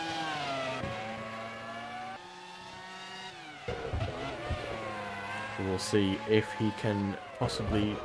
If he somehow goes into second place, I'll be quite astonished considering there's only 7,000 separating Pantano and Raikkonen. Up towards the line for Trulli is third place, albeit 34 thousandths off the fastest time set so far. Robert Kubica in a Formula 1 car for the first time in his Formula 1 career. He's in the Opel, and he is currently doing a lot better than Timo Glock in this second session. He's proving his worth right now, up in 9th place between the two Red Bulls. And as we can see, straight line speed suggests that Red Bull have got a lot to offer. So maybe at tracks such as Monza and what's another track that's got a lot of straight line speed? Spa, Hockenheim, New Hockenheim, not really. But tracks with long straights, I think Red Bull will do surprisingly well at, as well as Opel, who seem to have a fast car in a straight line. What are they feeding Pantano down at Renault? They're feeding him protein-infused croissants. We'll go with that one. It's just croissants with not even like protein, like almond paste or something like that. It's just straight up protein powder inside. Yeah. Thoughts on online racing games such as GPRO? I've never played stuff like GPRO before. I've done a bit of F1 Challenge League racing, although I do that very sparingly. Not much in terms of like competitiveness. Silverstone, yeah, Silverstone's another good track that's very high in terms of straight line speed.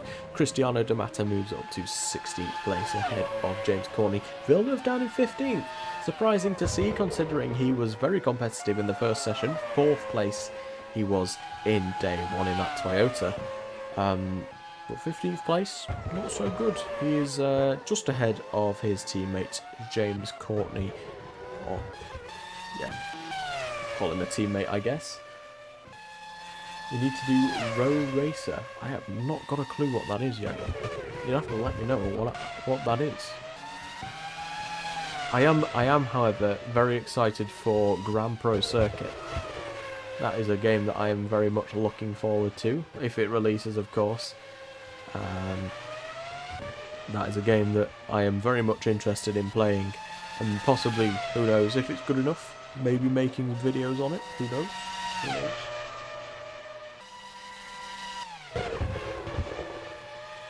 Roblox F1. No chance, Yago. Absolutely no chance.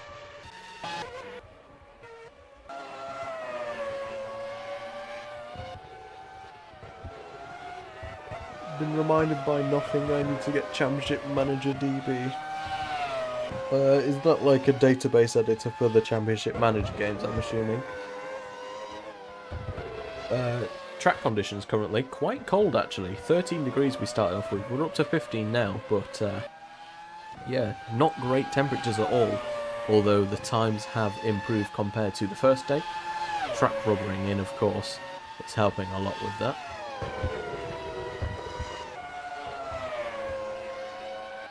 I think your favourite one though is not Cockpit Manager. I'm reading CM as Cockpit Manager. It's Championship Manager. Championship Manager 10 with Nikola Zigic, of course. The famous driver, Nikola Zigic, drove for Sunderland in whatever that series was called with the football clubs. I forgot what it's called.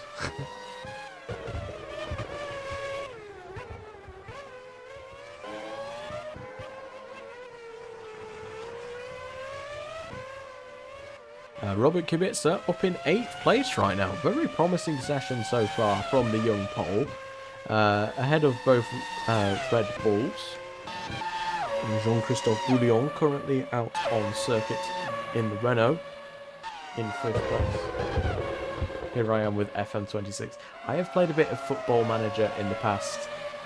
Football Manager 24 I played on my old PC, which if there's old fans around, which happened on my old computer was the 1998 Prost career, which only lasted 2 episodes before my PC started crashing. And since my PC crashed and I got a new PC, I haven't really bothered touching Football Manager, to be honest.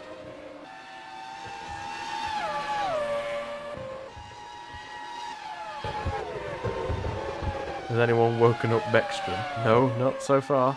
6 drivers actually not setting a lap time so far, although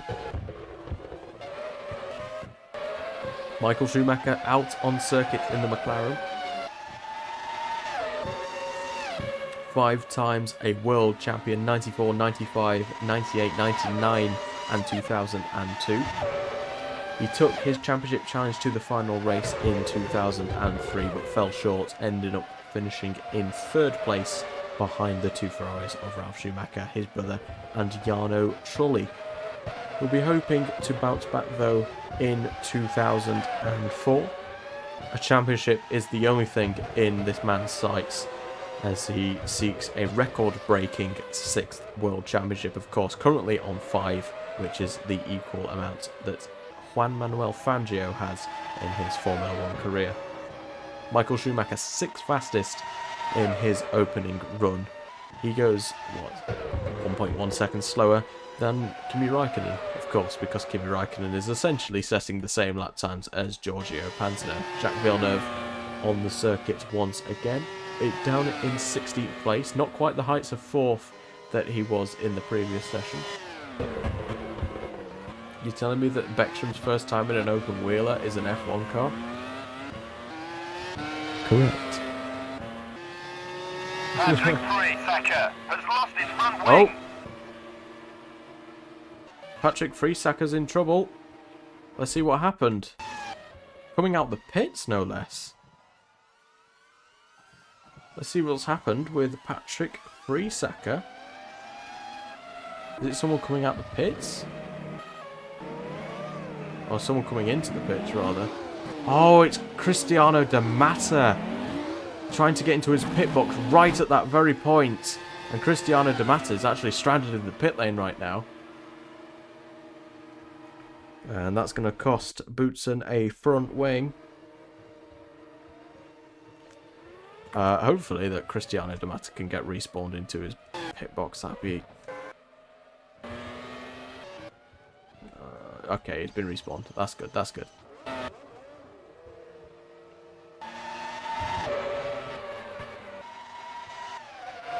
Shitting bricks, yeah.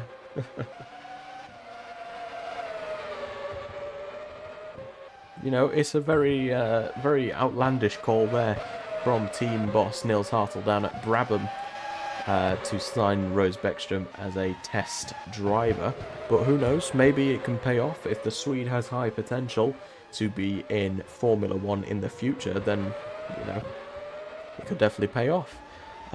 Michael Schumacher with another lap up towards the line, 3/10 improvement, moves up to 5th ahead of Jean-Christophe Bouillon. At the same time, Bouillon himself is out on the circuit. He'll be hoping to log as many miles as he can in this session to help the Renault team out. Of course, they kind of put in a championship challenge Renault in 2003 with consistent results, but they never really had that spark to really get the good results like the firsts and the second places, as Bouillon goes 5th place. Maybe though this season with a stronger driving pairing, it seems, with Giorgio Pantano replacing Rubens Barrichello, maybe they could challenge for the Constructors' Championship if Barrichello is off the mark, as he has been in previous seasons for Jaguar and Renault. Jan Magnussen in the final couple of corners on the circuit.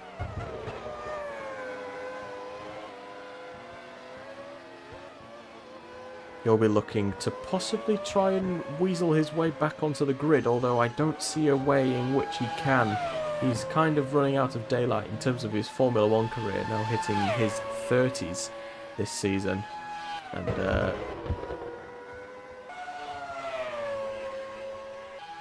yeah, Kovalainen and Kubica did not want to sign for Brabham as just a test driver. That is correct. Jan Magnussen with that lap goes to 18th place. Tom Coronel in the BAR is up in 8th place right now. A very decent lap from the BAR test and reserve driver, sees him just under 4/10 behind David Coulthard.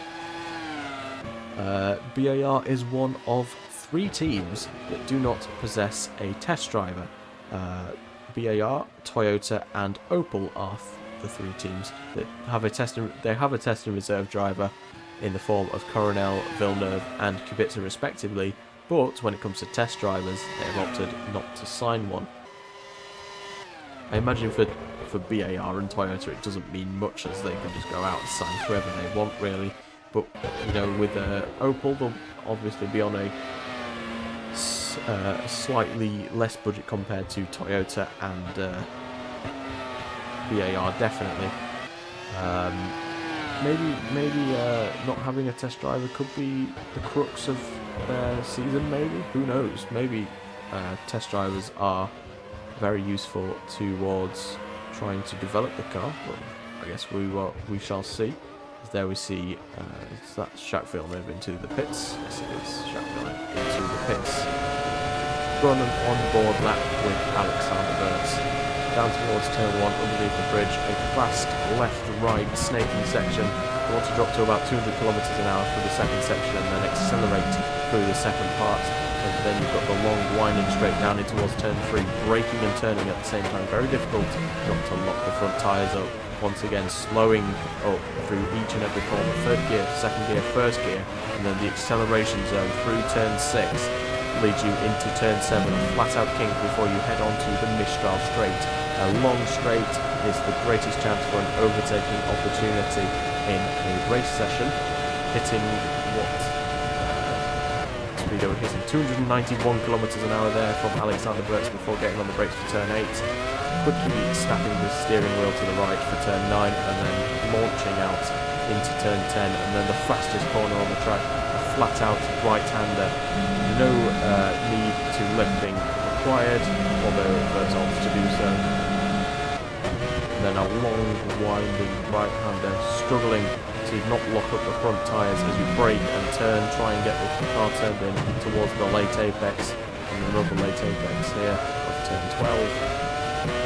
Long flat right of turn 13 leads you into the snail section of 14, in which you're holding in this inside line and then launching into the final corner of the hairpin, the tightest corner on the circuit, and then accelerate out the final corner underneath the Pirelli bridge, and that's a lap time of 1:35.879 from Burtz, puts him 12th place.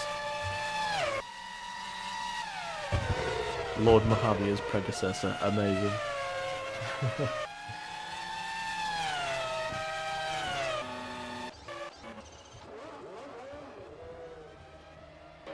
Benassia down the track, ran in the final corner and completes his first competitive lap.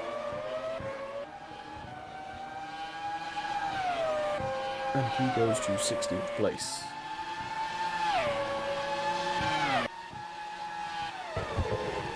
Giorgio Pantone currently out on the circuit as well. He's actually improving on his provisional fastest time in the session.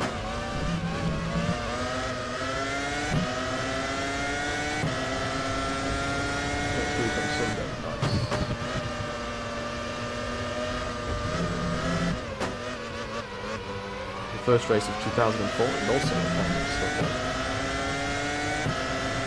Up towards the line for Giorgio Pantone, failed to improve, however still stays top of the course.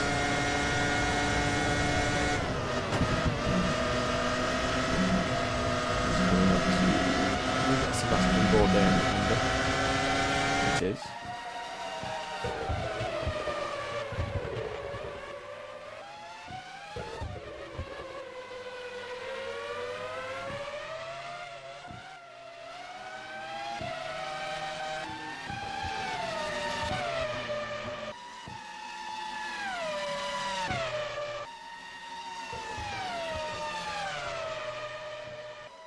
I believe I have this noted down for 6 PM on Sunday, yes. I should hopefully have my my sound pads up by then. I'm hoping at least. Bought some double-sided Scotch tape. So wonder if we'll see a certain UGE day soon. Well, Nils Hartle, also known as Pineapple Boy in the chat, runs Brabham, and UGE Day is currently the test and reserve driver for that team.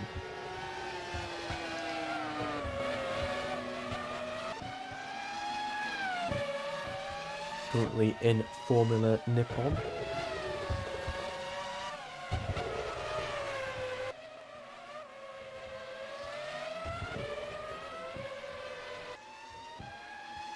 Towards the line again for Pantano. Fails to improve again.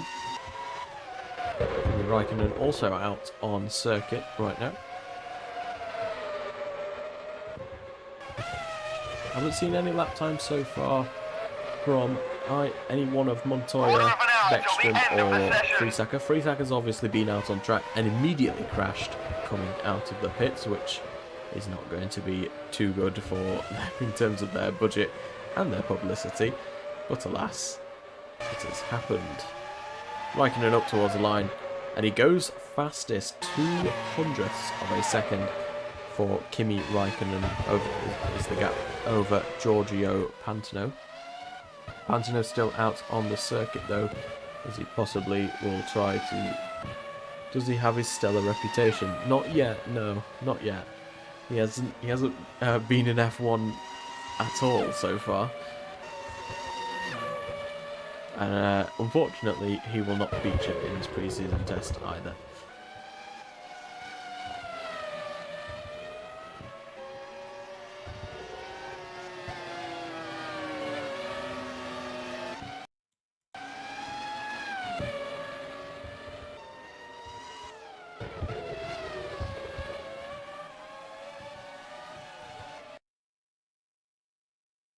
Sorry, just trying to check something 1 second.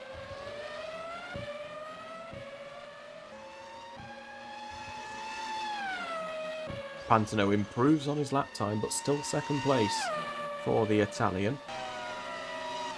He's now going to come into the pits for an lap, of course.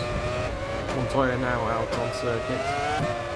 3-time race winner Juan Pablo Montoya.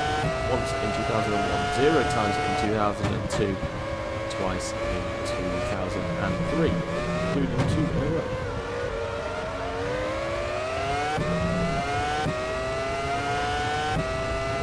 Yeah, that's true. UGA actually has to get into F1. I don't exactly know what's happening with the tyres. That's strange. That wasn't happening before. That was... Bridgestone runs. Strange. The 04 Bridgestone runners at that as well.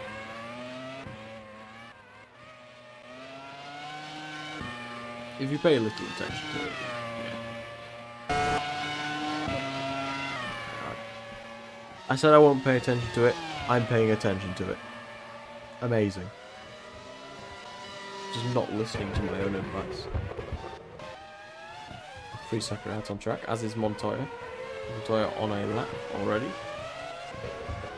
6 tenths down in the first sector. Definitely a slower sort of lap here from the Colombian.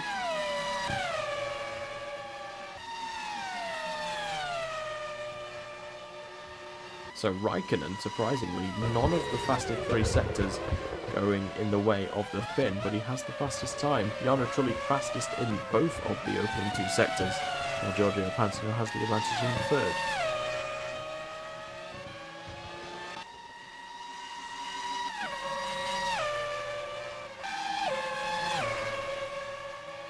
Yeah. Oh, that sounds like a problem for Patrick Friesacker. It is a problem for Patrick Friesacker. And that's a second issue for him. And oh, he's been crashed into as well by Felipe Massa. They've still got very strange indeed there. for Patrick Freesecker. We'll get a replay of what just happened there. On board. Is it a suspension failure? It looked like a brake failure, to be honest. I'm not entirely sure.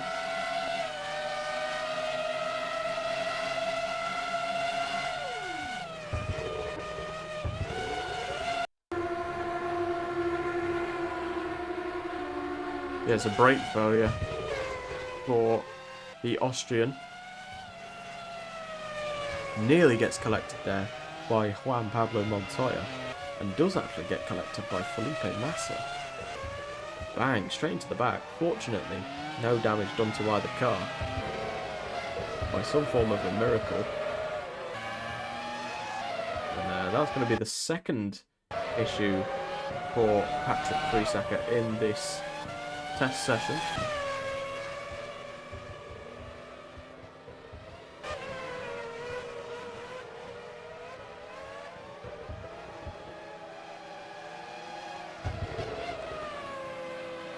He's not pulling off to the side of the track, strangely enough. This could be a bit of a problem. This is a great chance to show the Boots and Energy Racing livery. Wow, look at that. I was fully expecting it for it to get crashed into there.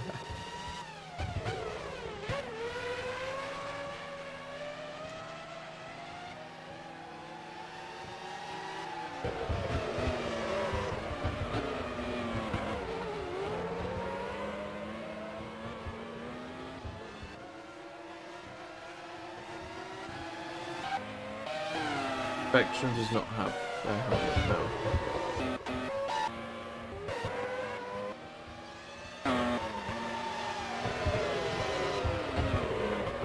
I forgot this because I was rushing. 10 minutes to go.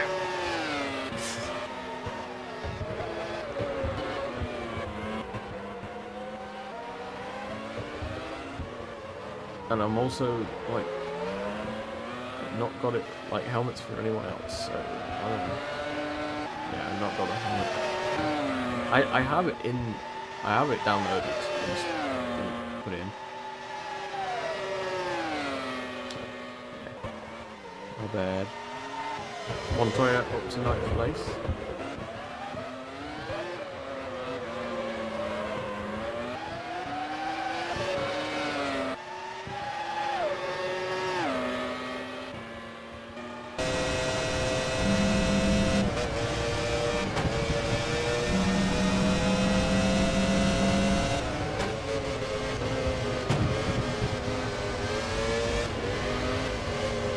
Shinji Nakano Has lost his rear wing. Oh?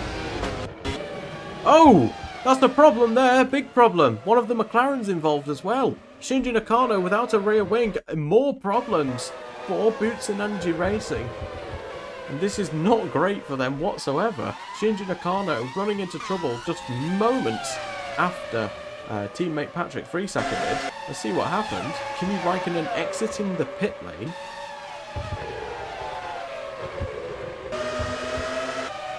And Raikkonen just runs straight into the back of him. Unbelievable there from Kimi Räikkönen. Thierry Boutsen is going to be less than impressed by the Finn's awareness there. We'll get a replay of it on board with Räikkönen.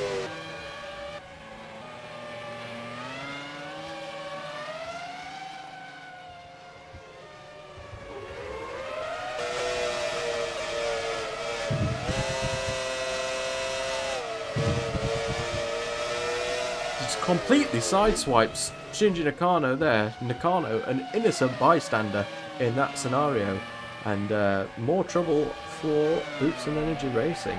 Not great for them at all. They were infamous as well in 2003 in pre-season testing, where they had several major incidents at the Nürburgring. I believe both cars had engine failures as well as brake failures, which sent them heavily into the barriers. So maybe with pre-season testing and Boots and Energy Racing, it's not a good combination whatsoever.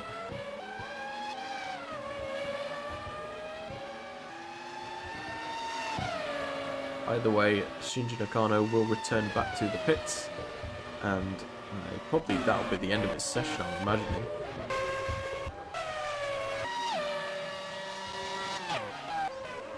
Montoya out on circuit, currently in 9th place. We'll be hoping to try and shuffle himself ahead of both BARs. Coronel actually ahead of world champion teammate David Coulthard as of so far. Weldon also beat Coulthard to the punch in day 1 as well. Weldon was P5 with Coulthard P9, but the BAR is showing good pace as being top of the midfield runner. And, well, if development is good enough for the British American racing outfit, then possibly they could be challenging for wins and podiums throughout the second half of the season.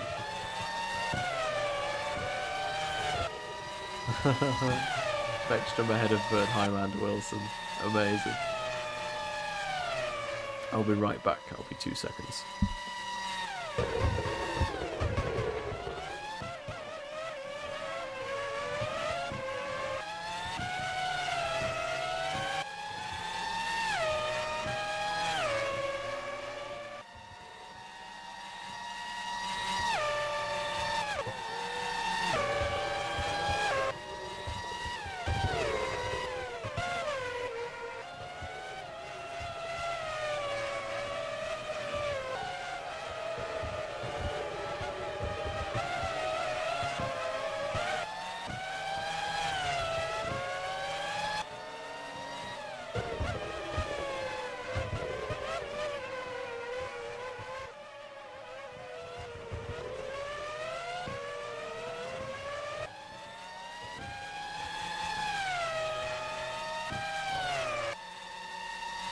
3Saka once again out on the circuit.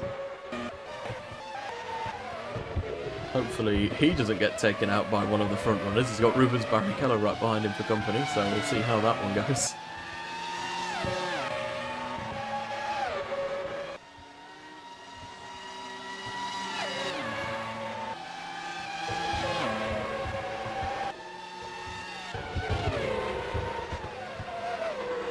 Got to say, the stream performance has been good so far.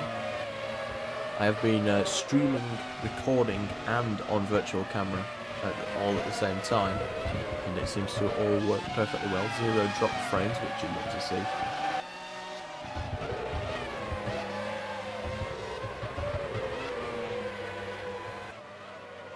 So all of the top 9 on the time and sheets on the right hand track. I say that Barrichello's just pitted, amazing. The idea. Yeah, car's potential, if not in great pain. Oh, it's a good idea. Obviously, the more that more experience that these sort of drivers get in the car, then obviously they're more likely to 5 minutes left of the session. Expand as a driver and develop their skills.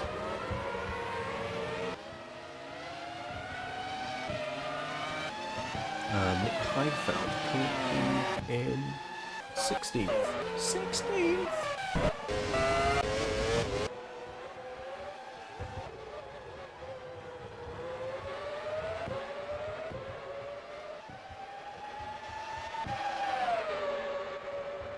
He moves up to 13th, just ahead of Nicholas Manassian and Alexander Wirtz.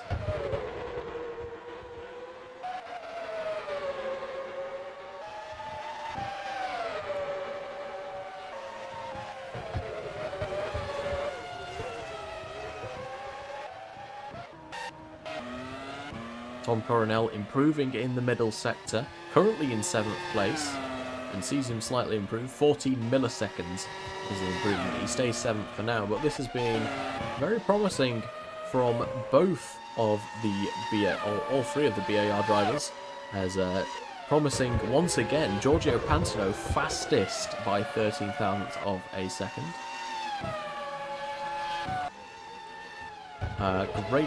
Great times that Giorgio Pantano has been setting in these opening 2 days of pre-season testing.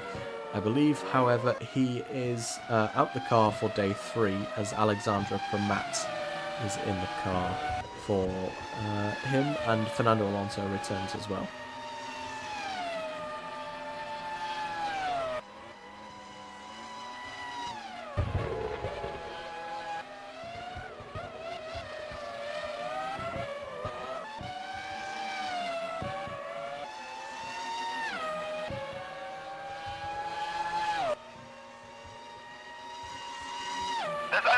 minutes to go. 3 minutes left in today's,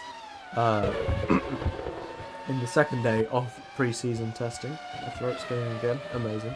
1 second.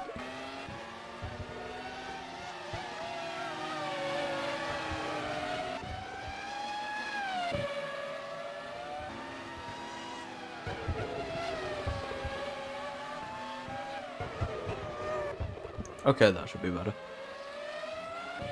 Giorgio Pantano, 2 green sectors, and up towards the line for him. Another fastest lap for him. Sees him extend his gap at the front. Benoit Trellier thinks there's going to be a spot of rain. Only 2 minutes left to go in this session. Shouldn't play a factor in this session, at least, or today. The clouds are gathering though. It's Kimi Räikkönen improving in the first sector. He's now a 10th down on Giorgio Pantano. The time's really starting to improve as the day comes to a close. 2 thousandths down in the first 2 sectors for the Finn of Kimi Räikkönen.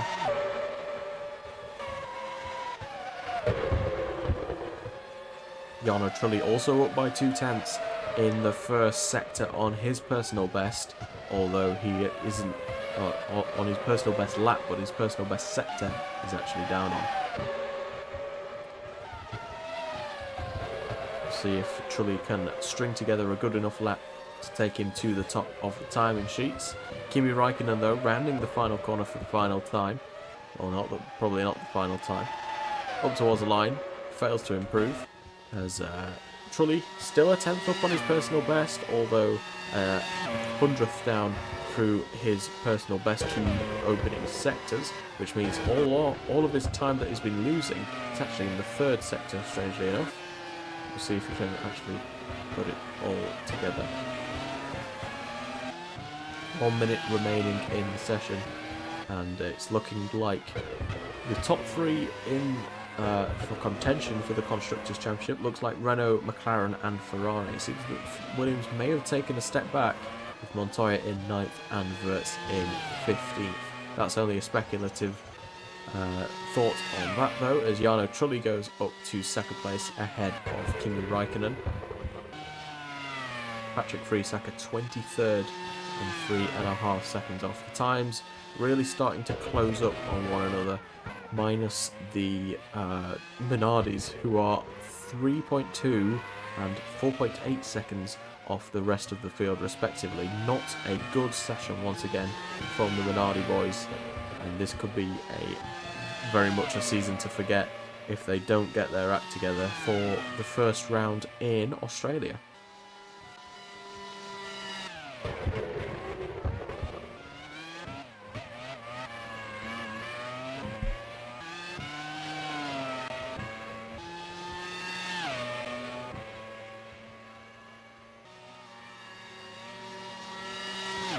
The clouds are beginning to form at the end of day 2, but it shouldn't play any form of a role in this session, as the checkered flag now falls. Those that are on a lap will have to complete them, and that will be the end of day 2. Patrick Friesacker improving in the 1st and 2nd sectors. He's actually looking in such an improvement that he could possibly overtake maybe Jacques Villeneuve in the table for 19th.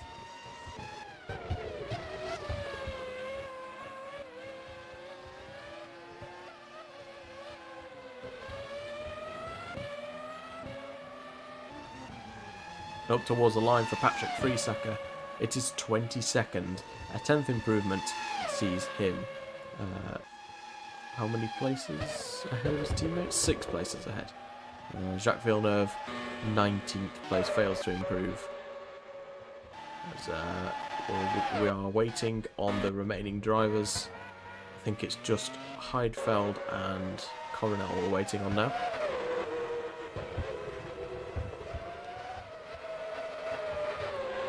So Pantano top again, 1st place for him.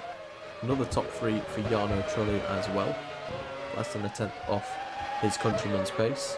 Kimi Räikkönen actually showing like he could possibly be the leader of McLaren, as Michael Schumacher a 2nd off down in 6th place. Rubens Barrichello, decent session from him in 4th. Jean-Christophe Brilliant probably in the top 5 with, for the second time in a row, David Coulthard being beaten by his teammate, albeit by just over a tenth of a second by Tom Coronel in this session compared to the larger gap between him and teammate Dan Weldon in the previous session. By Pablo Montoya and Takuma Sato complete the top 10 with Robert Kubica putting in an amazing amount of laps, 15 to put himself up to 11, ahead of Massa, Benassian, Heidfeld and 2001 champion Alexander Wirtz in 15th in the Williams. A bit of a disappointing session in terms of lap times, but I'm sure he won't mind as long as the car's competitive by the time it gets to Australia. Whether Trullier, Glock, Villeneuve and Cristiano Damati complete the top 20 with Magnussen, Friesacke, Courtney, Bourdais, Beckstrom, third time in 26th in the Jaguar. Will be a disappointing session for him. Meanwhile, Wilson, Carnell, Schroeder and Baumgartner are the bottom 4 in this session in the AI circuit. So I will join you when day 3 begins.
Hello everybody and welcome to the final day of pre-season testing for the 2004 Formula 1 season. We are soon to get this session underway. In fact, there it goes. 60 minutes left of the session. And Vitantonio Liuzzi will be the first one out on circuit, similar to how his test driving teammate Christian Kling was the first one out in the first day. Liuzzi is the first one out in the third day. You fell asleep. Damn, I'm that boring, am I?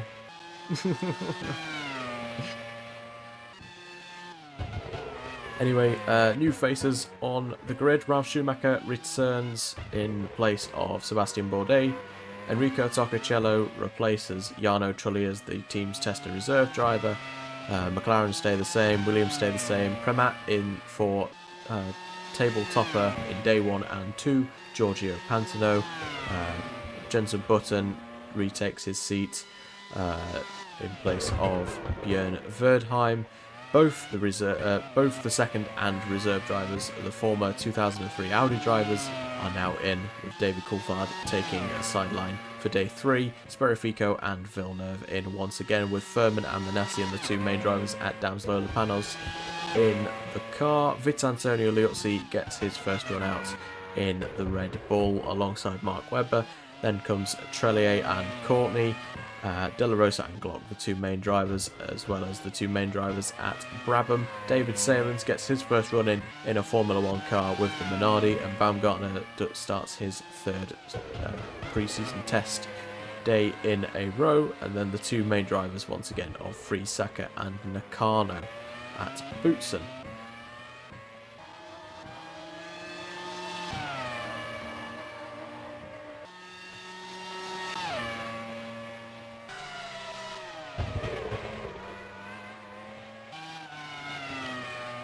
So what are people's predictions for an early contender for the World Drivers' Championship?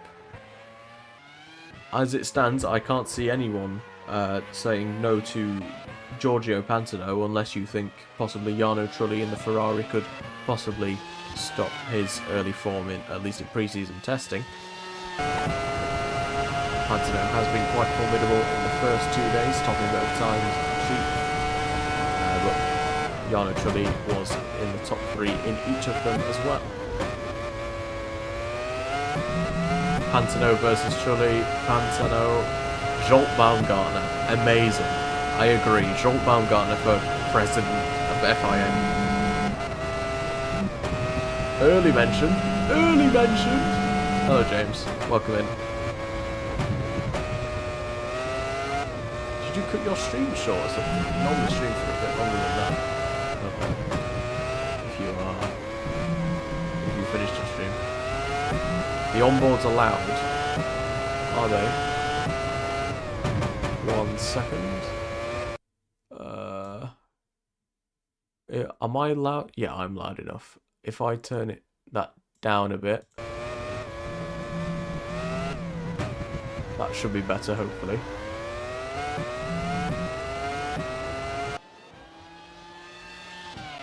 Monaco 100%, that's very fair, yeah. Vitantonio Liuzzi sets the fastest time, obviously the first time, as Ralf Schumacher actually being held up by Liuzzi's teammate Mark Webber, so this is great.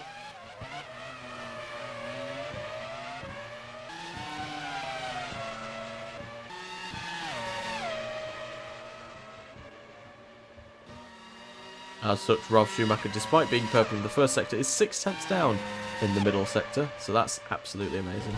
Right, we'll see what it's like now. See if that's any better. I can move the microphone closer, not too much closer, otherwise it'll fall off my desk.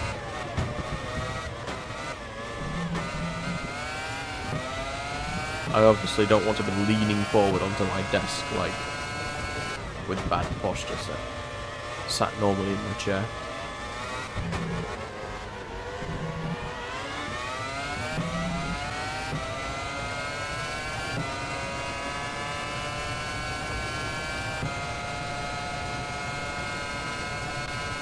The Yag Up song, amazing. Ralf Schumacher goes second fastest, as Liuzzi looks to be going even faster on this lap. Tom Coronel, though, purple in the first sector in the BAR.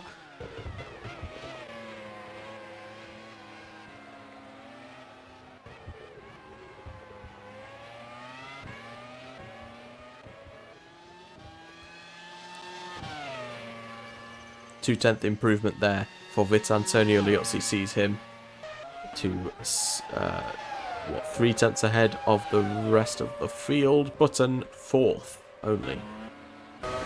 It's been quite a disappointing pre-season test so far for Jaguar.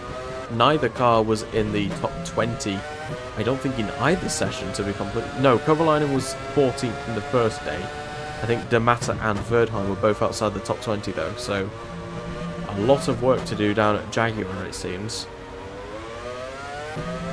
Obviously, previous problems with the engine have arisen, as Coronel goes 1.3 seconds faster than anyone else. A great lap from him. Kimi Räikkönen, however, going purple in that first sector. I could alternatively turn that up. I don't know if that makes it echoey or just louder. You'll have to let me know. Mark Webber going to second place in the Red Bull. A decent lap from him. Kimi Räikkönen will be one of the first frontrunners to complete a lap. He's looking to possibly try and dismantle... Can you give me the camera file? I can do that, yes.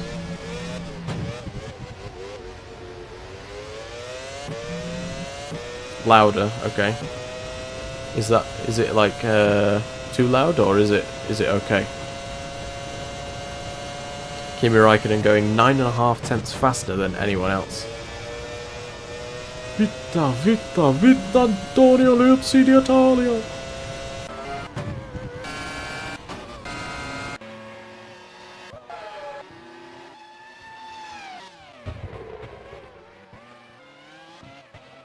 Did co-commentator Nils die? Unfortunately so, it would seem. Oh, it just randomly really peaked there when I started talking again. Barrichello 0.5 up for the first two sectors. But Kimi Räikkönen is still going faster on his consecutive laps. Damn, you're still on the train. Get on the damn train, Nils. Get on the damn train.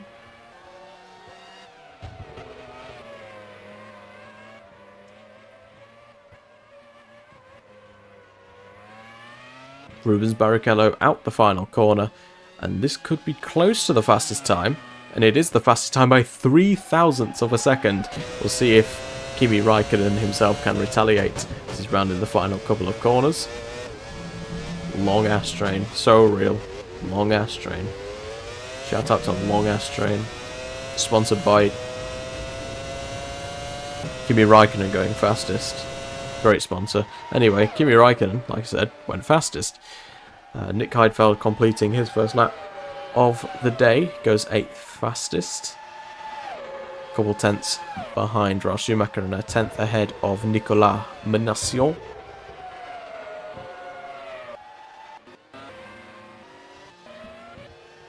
Ricardo Sperfico, the next one to cross the line, fails to improve. Liuzzi 315.1 kilometers an hour in a straight line. It's 13 more than anyone else. That Red Bull is absolutely rapid in a straight line.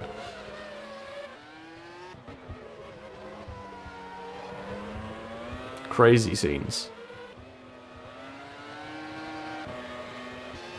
Webber moves up to third ahead of Tom Coronel.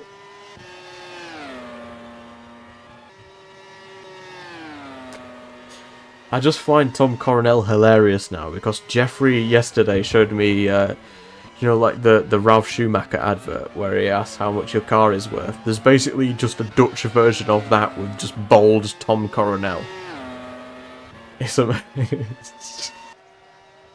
It's brilliant.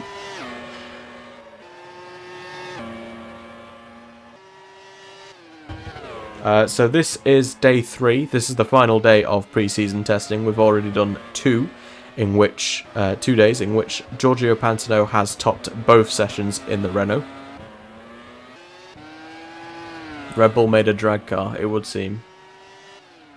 Lamborghini have they've been seen as the most powerful engine on the grid as well.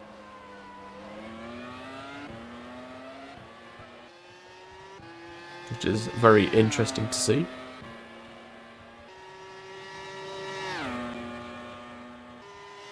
Lamborghini now have been in the sport for...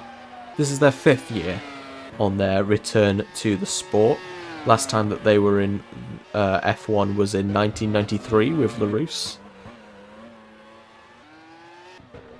Drag Queen Red Bull. Crazy stuff.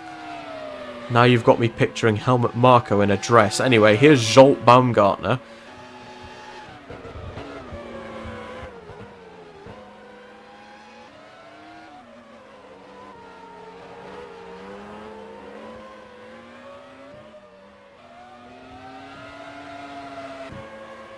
Barrichello goes to the top of the timing sheets by 100th of a second, beating out Kimi Raikkonen to top honours. Raikkonen's still out on circuit though, although I don't know if he's going to be setting any more laps.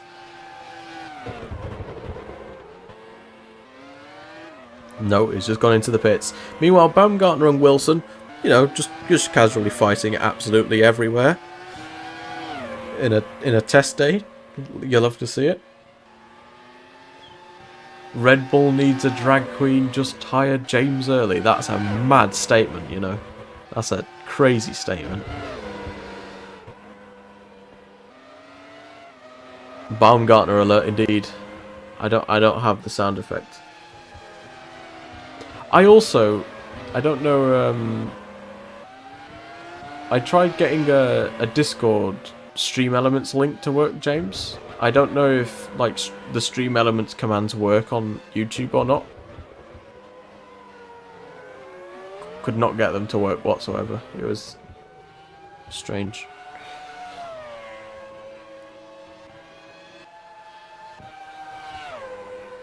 Zsolt Baumgartner, a casual 10.4 seconds off the pace.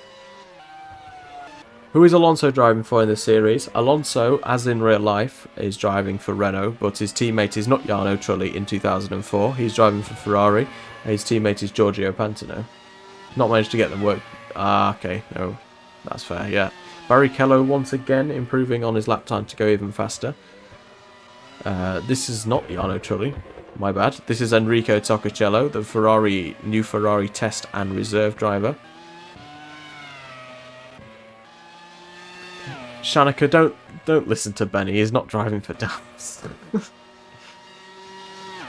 Yeah, so Enrico Toccocello takes over the reins of what Luca Badoa has been doing for the previous 4 years. Sounds about right. So Luca Badoa actually is not involved in any Formula 1 activity as of right now, after being humiliated at Brabham in last season. Riccardo Sperrafico with a slight improvement on his lap time.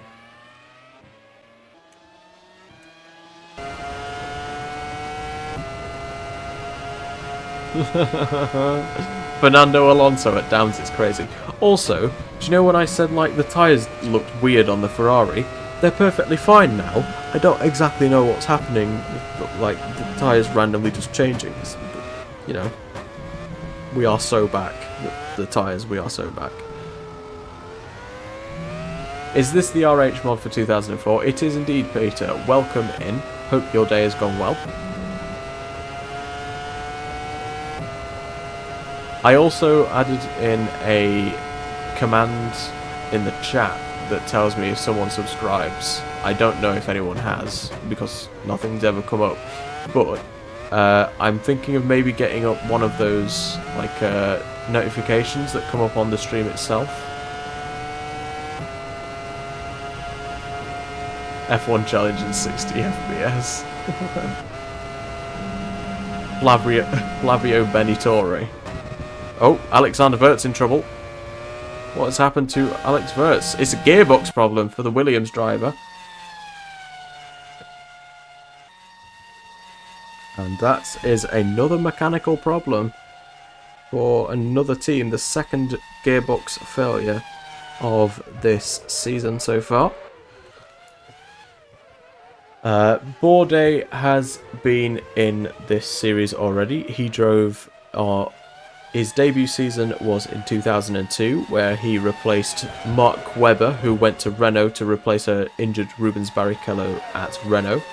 He scored what has been a career best 4th place at Monaco in 2002, then moved full-time to Brabham for 2003, in which he made a couple starts, I think 5 or 6, and has now been let go by Nils, who was running the team. He now drives for Honda as the team's test and reserve driver. We'll only count people who have subs listed as public on YouTube, which isn't often. That's very fair, yeah. So another mechanical problem to add to my book. I've got my book in my hands, which I write down all the mechanical problems. So that comes out of the team's budget. So far we have had...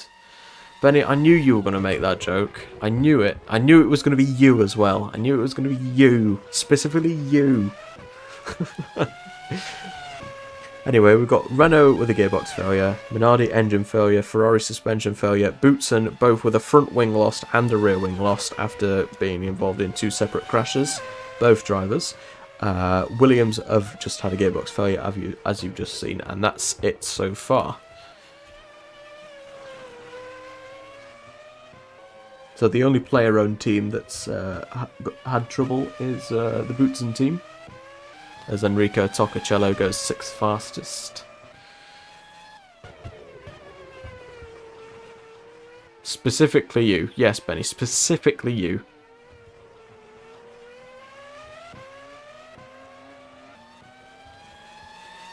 Up towards the line for Timo Glock, 15th place, second last right now. Obviously, it's pre-season testing, so I wouldn't worry too much about the times if your favourite driver isn't doing particularly well, unless his name is Zsolt Baumgartner, apparently. Forestist. I don't know why I said Forestist. I was thinking that in my head.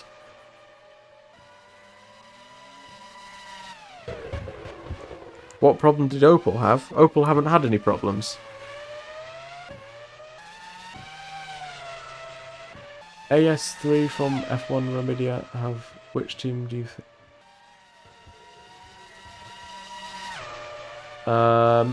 Which team do you think will have the advantage? I think it'll, personally, after watching pre-season testing, I obviously know the car performance, but pre-season testing shows it's either going to be one of Renault or Ferrari. I think McLaren are going to be a step behind, but if they develop their car correctly throughout 2004, then they can definitely push for that championship. Of course, Michael Schumacher is always a threat in the Drivers' Championship. He's 5 times a champion.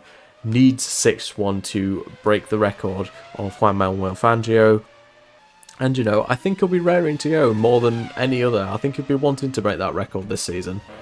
If not this season, then at some point he'll be wanting to break that record of the World Championships.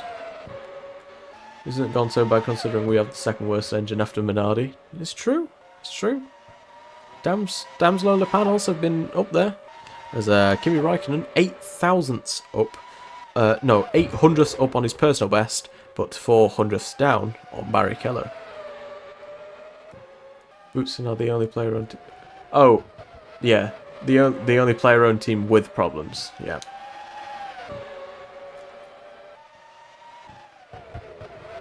I did say the only team with problems. Okay, I thought I'd said the only team without problems. Being gaslit into thinking I'd said something otherwise.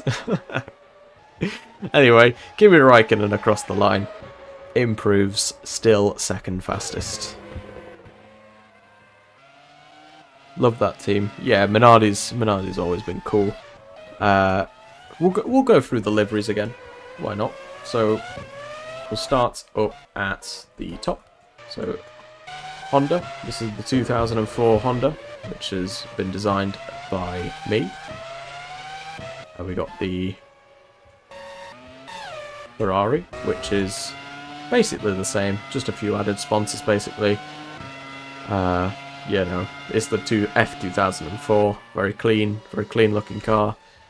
McLaren, same story, just a few different sponsors, and so on. Then we got the Williams team. Obviously, the famous walrus nose is on the car. Again, a few different sponsors, Avianca, and we've got A1 as well. Those sponsors are on the car. Then we've got BAR Audi, the merger of British American Racing. After losing the Lamborghini engine deal following poor results, they have now combined with the Audi F1 team to create BAR Audi. An interesting looking car. I can't say I don't like it. It's it's just that people brought my attention to the fact that the nose looks like a HRT, and now I can never look at it the same way ever again. Anyway, then we've got the Renault, which again, same car, just different sponsors. And then we have the Opel, made by Benny in chat. Nice looking car. We've also got the Jaguar. Again, same car, just different sponsors. Then we have the Dams Lola panels, made by Sedent in chat. British Audi Racing, amazing. So this is nice, clean cut car. A lot of sponsors on it, of course. What other cars have we got out on circuits? Any more? Here's the Minardi, driven by the one and only David Salins. A lot of different sponsors on this car, with the drivers that are in, MOL being the main sponsor. Here we've got Brabham Mercedes, which is run and has been made by Nils in the chat, but Pineapple Boy. Hello Chris, welcome to the chat, hope your day has gone well. Have we got any others? Oh, there's one. The Roots, and wait for that one to come out. This one was made by Racing at Home. You probably know him in James's chat. A very nice looking car as well. Have we got any others? That's a Williams. I don't think we've got any more cars out on track as of now. But when I see different teams out on circuits, I will show the car. Yeah, so Toyota, basically the same Toyota. The Rose Toyota car, however, is a... Hello, Chris. I think you were in the chat before, but hello.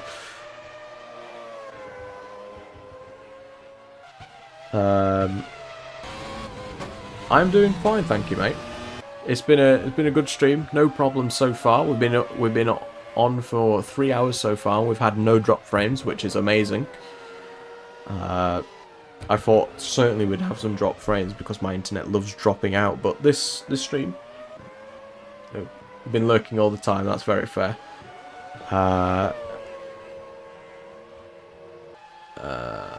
Yeah, so we got a nice selection of liveries here. Everyone I think has done a good job, if not a great job, in making their liveries. The Rose Toyota car hasn't been finished yet, so I come up with a simple, very, very primitive design. Brabham jump scare. JHR Rota 1K. Let's go.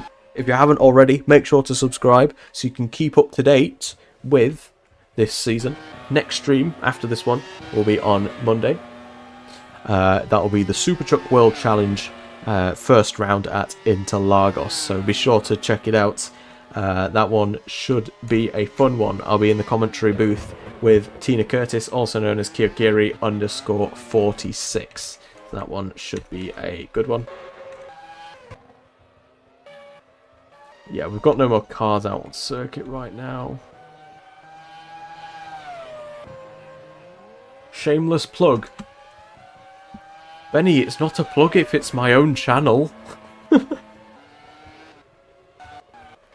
How can it? How can I be plugging something if it's in my, if it's my own channel?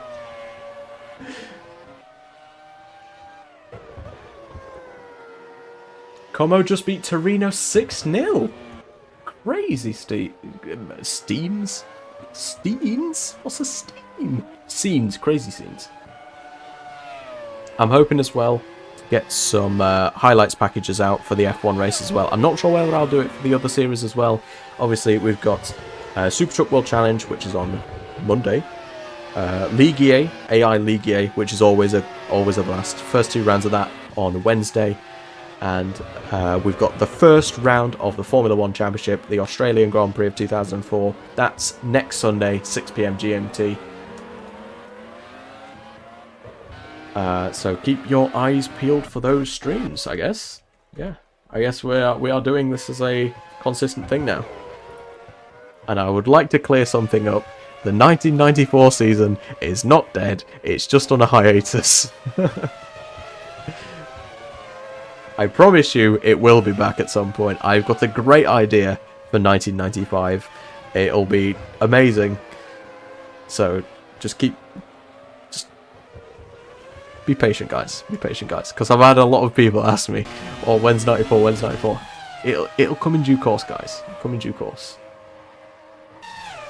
Exactly. Euroborg Premium fetches you 5 series, including a car that goes 60 miles an hour. Get in! I'm just scrolling through cars right now. I'm not even paying attention to much of this, but Takuma Sato has just gone up to 14th place. I sail the 7 seas for Euroborg. Amazing. We're nearly halfway through now, this 3rd and final day in pre-season testing, and Rubens Barrichello has been proving the doubters wrong. Obviously Trulli's not in the car, so we can't really directly compare the 2 Ferrari drivers, but Barrichello being top, you know, Jarno Trulli was not first place in either of the sessions that he did. He was 3rd in the first session, 2nd in the second session, and obviously has given his seat to Enrico Toccacello for this final day. When 96? I don't know, Benny. When is 96? Come on, Benny. When's the 96 video series?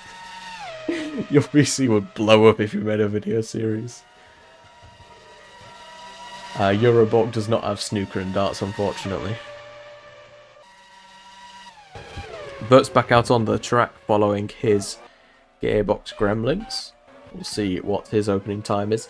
Only 15th fastest he was in his only session in this stream so far.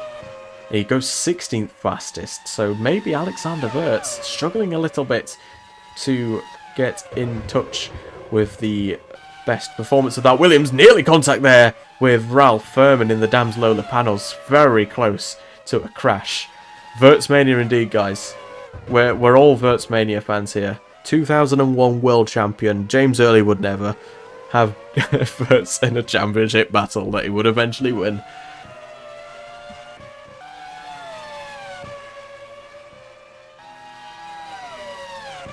Does Euroborg have drive to survive? In this world of Formula 1, if you're not first, then you are second or below.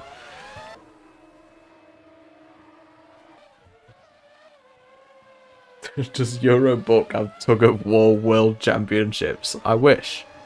I should find out with the Euroborg higher-ups. Jacques Villeneuve. Where is Jacques Villeneuve? It's very hard to see when it's 30 names on here. He's 4th. Oh, damn. Consistency not really paying dividends for Jacques Villeneuve.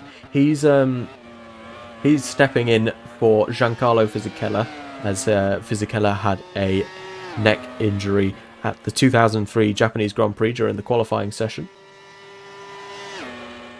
German pretzel cutting championship. Amazing.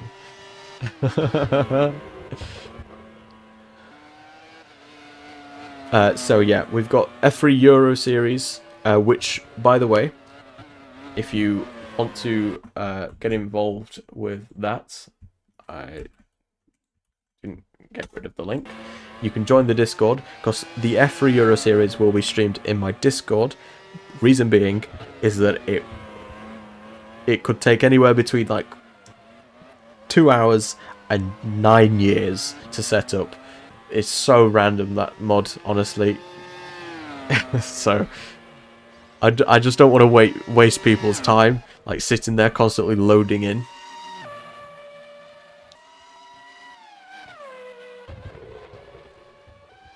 The oldest is Michael Schumacher, is it? That is interesting. I'm imagining the second oldest is maybe Shinji Nakano? Maybe? Pedro de la Rosa? Could be de la Rosa, actually. Barrichello? I don't think is as old as de la Rosa. Fernando Alonso goes fastest by nearly 5 tenths there. It's very fast. As Alonso would say, Eurobot must always have the tug-of-war competition.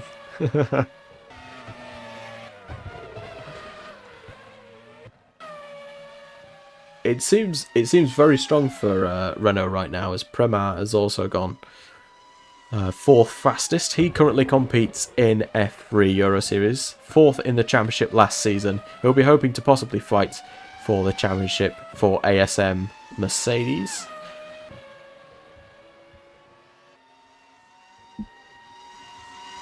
Oh, Villeneuve, yeah. It's definitely not Barrichello. Yeah, De La Rosa's definitely older than Barrichello, as is De La Rosa. I'm not sure about Villeneuve, though. Villeneuve could be older. Weldon, is that Dan Weldon? It is most certainly Dan Weldon. Dan Weldon drives for BAR Audi alongside 2000 McLaren Mercedes World Champion David Coulthard. But currently their test and reserve driver Tom Coronel is currently in the car. That is a team managed by the one and only Jeffrey Tentire, Jeffy Games.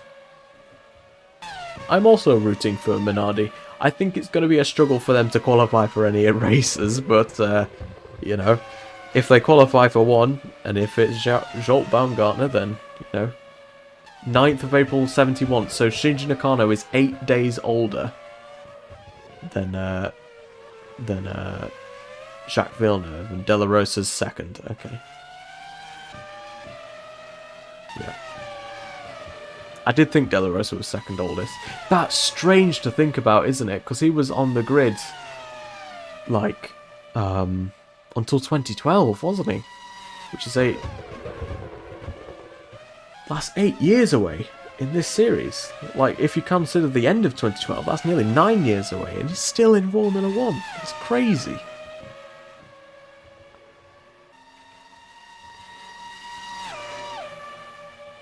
When is the next video for... Yeah, 94 is currently on a hiatus. Welcoming Kieran as well. Hope your day is going well. Yeah, 94 is on a hiatus. This is taking my main focus right now as a series, and we're just starting up pre-season test 04, and then we're going to be starting some racing on Monday, which is going to be good. Love the Tissot livery. I did, because I've been playing iRacing a bunch lately. You probably would have seen me being teammates with Jay. Oh! Oh! Engine failure! Who is that? Oh, that's Alonso going slow as well. There's two... What the hell? What the... What? There's two people blowing up at the same time. Hang on 1 second. Right, so here's Alonso.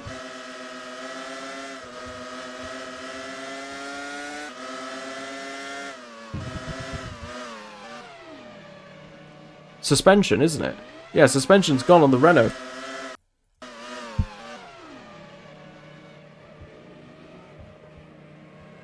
Chaos here. Chaos, absolutely chaos. Who's just come out the pits? Ah, it's Tom Coronel. Yes, Tom Coronel in the BAR. His engine's expired, just coming out the pits. Nearly crashed into Giorgio Panton. No, that's Alexander Pramat. See you, Casey. Hope you have a good rest of your day.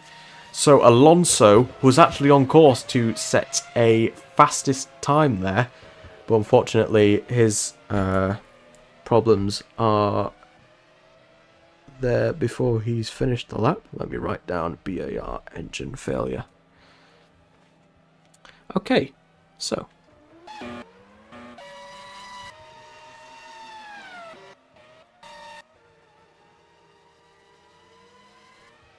Oh my days! What is Ralph Schumacher doing? I thought he was gonna. I thought he was just gonna absolutely drill the back of Tom Coronel there. Pause. Alex Wirtz, man, he's struggling. He is struggling. 16th place. He was only 15th in day 2 as well. This is not the good signs for the 2001 champion.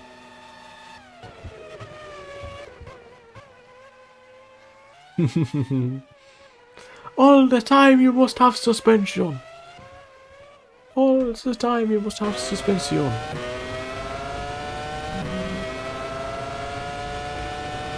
Benny, I said pause, I said pause, I said pause. Leave me alone.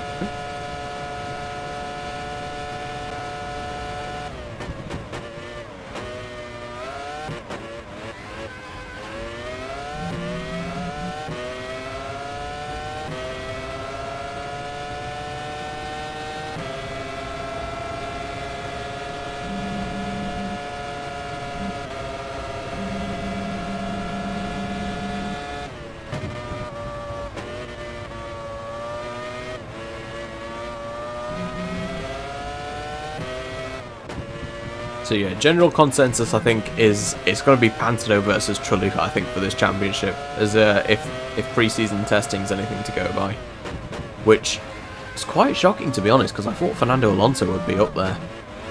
He has proved strong though in this session at least. He is 4.5 tenths faster than anyone else with 24 minutes remaining on the clock. 3/10 improvement for Wirtz sees him move up to 14th place, but it's still not where he would want to be at all.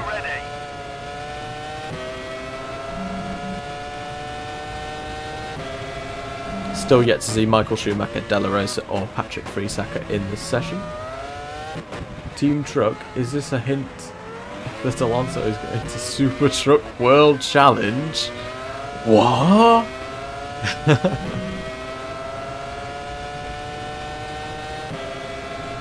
Crazy scenes, if he is. I don't know, I'm not Fernando Alonso, so maybe not.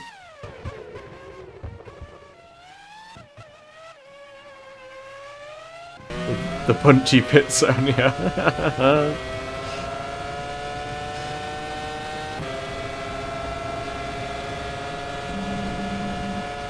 I think he's had too many left-handers and right-handers for his entire career. He's not been in a car, and now he needs to do other left-handers and right-handers instead. He calls his punching style the S's, where he just goes left hook, right hook, left hook, right hook, left hook, right hook.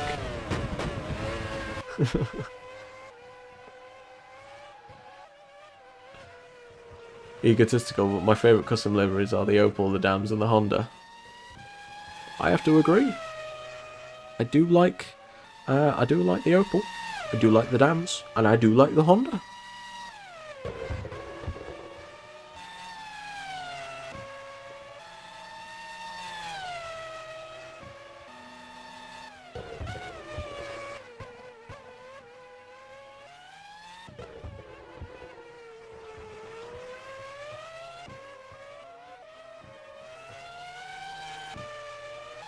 Fernando Alonso out in the spare car, it would seem.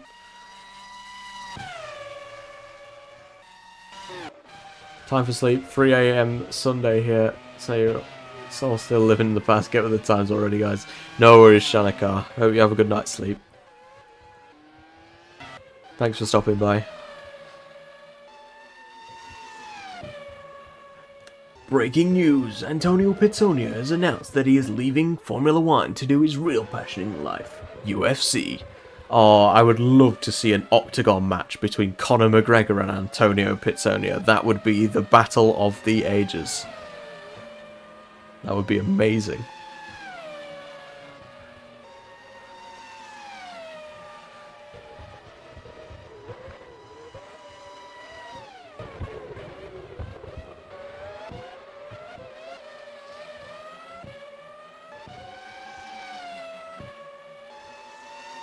Michael Schumacher out on circuit finally, with just over 20 minutes remaining in the session.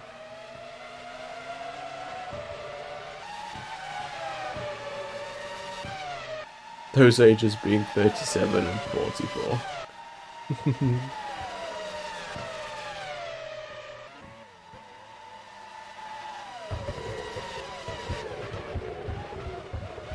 Let's see a fight between... I'm not reading that out, man. I'm not reading that out. No.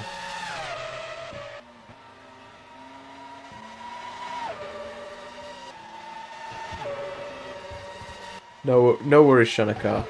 I'll keep a lookout. Thanks for the support. Hope you have a good night's sleep.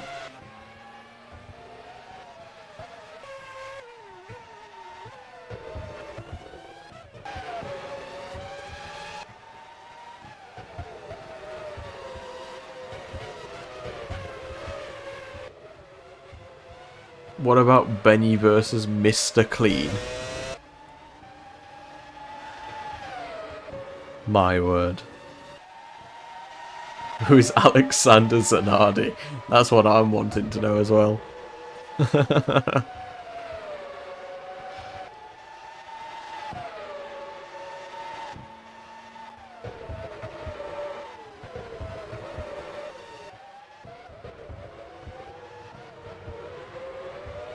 I would like to say as well, if I don't respond to messages straight away, because I've realised with YouTube, I seem to have a lot more stream delay, it seems, on YouTube compared to Twitch. So remember, streaming on Twitch, it was not that long of a stream delay. It seems about 20 seconds of stream delay. I don't know if there's any way of shortening that. Then again, I don't want to have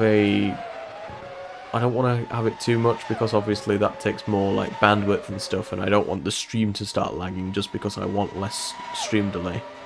So I might just keep it as it is, to be fair.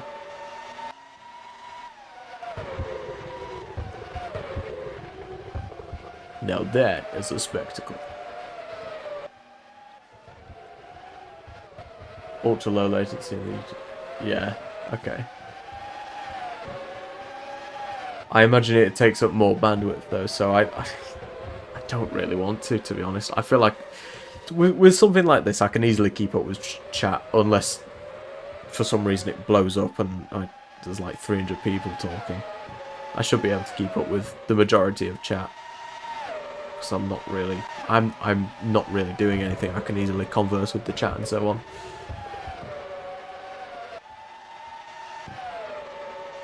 Michael Schumacher, 7th place. A second off Kimi Raikkonen as well. Ah, it's the same. Oh, okay. Pedro de la Rosa out on circuit. Yeah, Michael Schumacher really struggling. Really struggling. Nearly a second off Alexandra Pramat.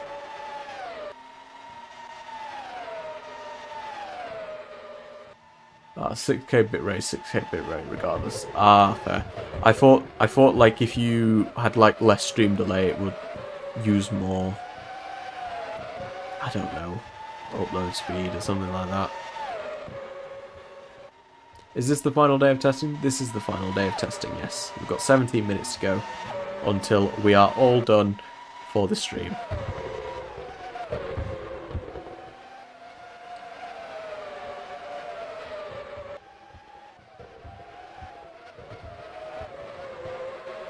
And Michael Schumacher right now, 7th place. Is Prema World Drivers' Championship material? Who knows? Who knows?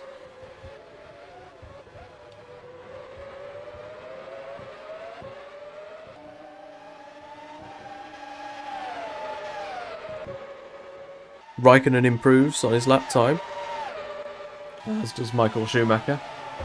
What is Furman doing in 9th? 1.3 seconds faster than Manassian as well.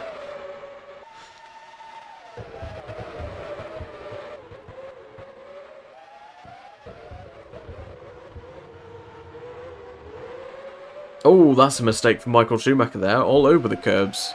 Probably damaged a bit of the floor there, I'm imagining. Kimi Raikkonen's going through pretty easily. Hopefully they're not going to let each other through like the average F1 Challenge AI.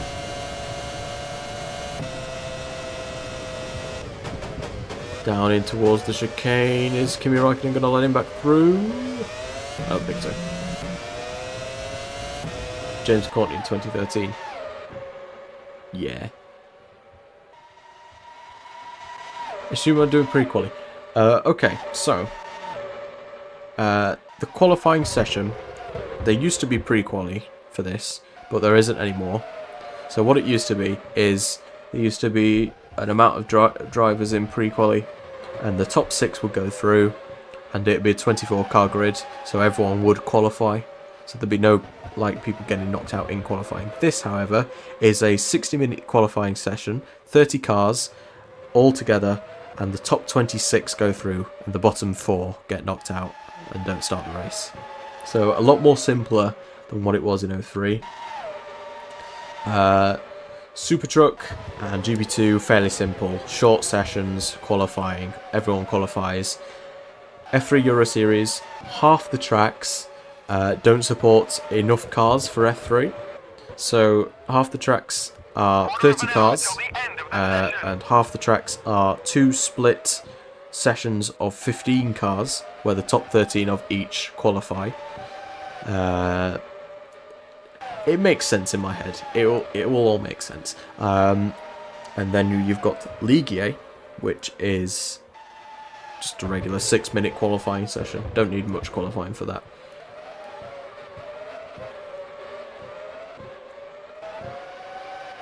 I do need to test out some Ligue stuff though before Wednesday. I do need to do that. So that would probably be my next thing on the agenda, because Super Truck seems pretty much all ready to go. All the sound files are done. Because I've done all the driver names, done all the pit radio calls. If you don't know as well, F1 Challenge, Super Truck World Challenge. No, F1, Super Truck World Challenge, F3 Euro Series, F1 Challenge. Then GB2 is... Oh, it works! Thank you, Ghost, for subscribing. Nice. Well... It works! Yes! GP2, which is a season earlier than it normally is. Discord doesn't work, though. Don't know why. Just...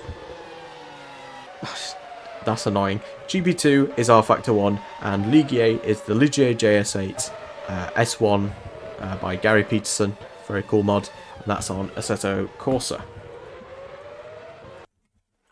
If you would like to join the Discord server. Super Challenge Truck World! Yes!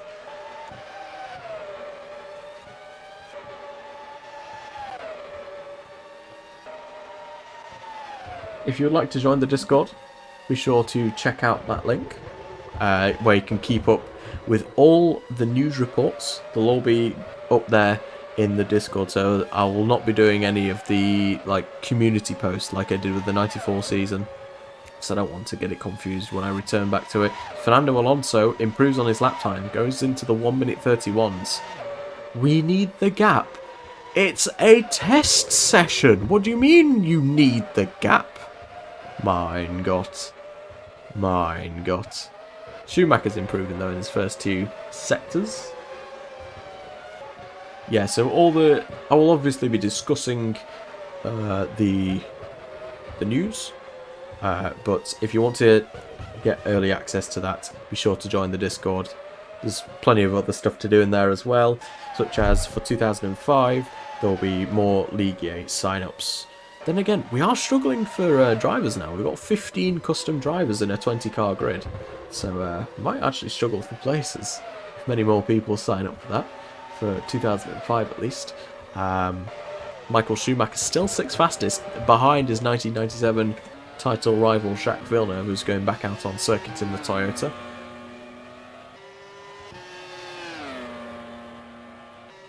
I would like to say, I haven't streamed in so long that for the start of the stream I forgot to press go live, because I pressed start streaming. I was like, why is it not going? Why is it not going? It's like, oh my god, I need to press the go live button as well. Why is that a thing, by the way? I don't understand why that's a thing. You have mac and cheese! Yes! Get in there! Mac and cheese! You love to see it. Will you play Cooking Mama at 1K? You know what? Yes. Yes, I will. Mark that one in the calendar. I'm not keeping track.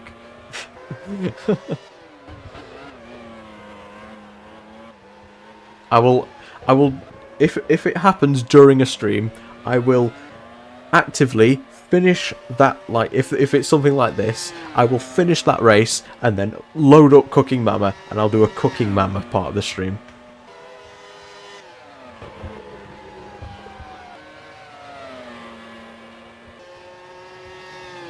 Michael Schumacher, still 6th fastest. He's less than a tenth away now. He's going into the pits as well. So he's admitted defeat that he cannot beat Jacques Villeneuve. I know someone who will absolutely love to hear that. Granted, it's pre-season testing. But yeah, it is a blistering lap from Alonso. Alonso really, really taking control of this pre-season test day. Day 3 at least. Second in day 1. Wasn't there in day 2, but day 3, absolutely dominant. The Renaults certainly seem like the team to beat at the start of the season. We'll be there. Cool, cool. Hey, yo, what do you mean by that, Rose?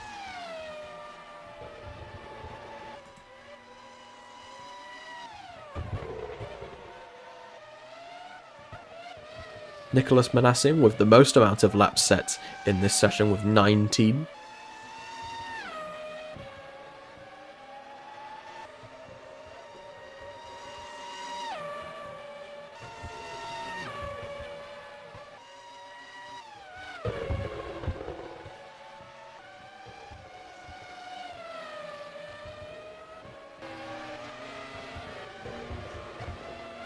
It's now noted in Tom Cord. Amazing.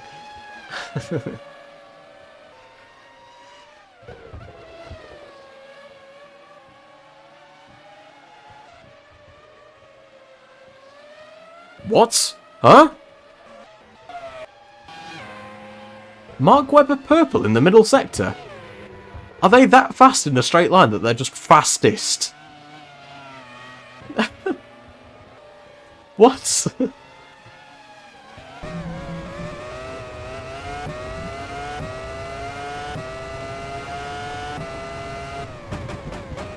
Okay, yeah, sure, Mark Webber, purple in the middle sector. Oh, David Salen's in trouble. We'll get a look at that in a second, but watch Mark Webber cross the line first. 7th place in the Red Bull. And he, I don't know if he improved or not. Oh, that certainly is a problem for the Minardi.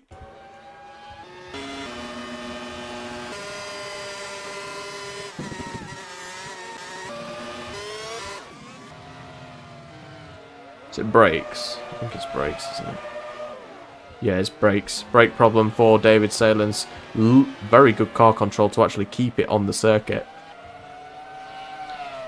Remember the 2004 Streamline? I would prefer not to. So, problems for David Salen's. Sees him finish his session early. 8 minutes remaining. I don't imagine he'll get back out on circuit in time. What on earth is happening there? Shinji Nakano, what are you doing, my friend? Oh, what is Salen's doing? Oh, dear me. It's nearly just killed a Ferrari. Oh! Oh! Huge crash! That's a massive, massive incident there between him and one of the Jaguars, it looked like. Who was it? Is it this Jaguar? Cristiano D'Amata? I think so. Huge shunt there. I have... Bro, come on. I don't exactly know what happened there. But yeah, huge crash there. Huge crash.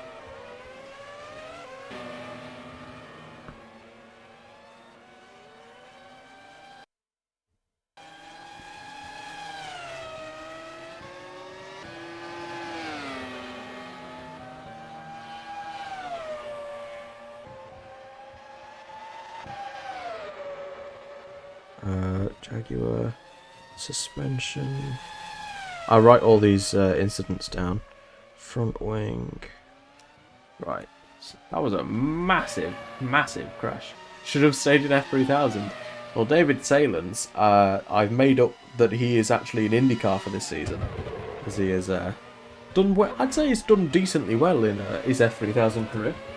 He was second place in 2002 for the first season that I did, despite missing 3 or so races. Ah, yes. David Salins and Cristiano D'Amata crash, therefore Sauber lose money in Rose's career mode. Yes, I agree with this sentiment. I tell you what, this is not looking good for Minardi.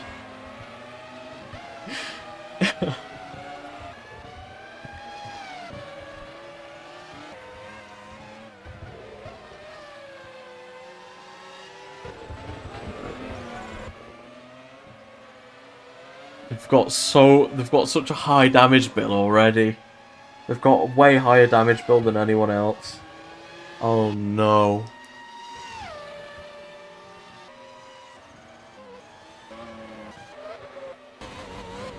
What the hell is that noise? Sounds like someone's constantly starting a car. Right, so Minardi... Oh god. If people don't know, I've come up with a money system. And basically, if you get damaged, then it costs you money. Minardi are on that thin of a budget that anything bad happening is actively threatens the future of the team. And they've had 4 incidents. Dear me.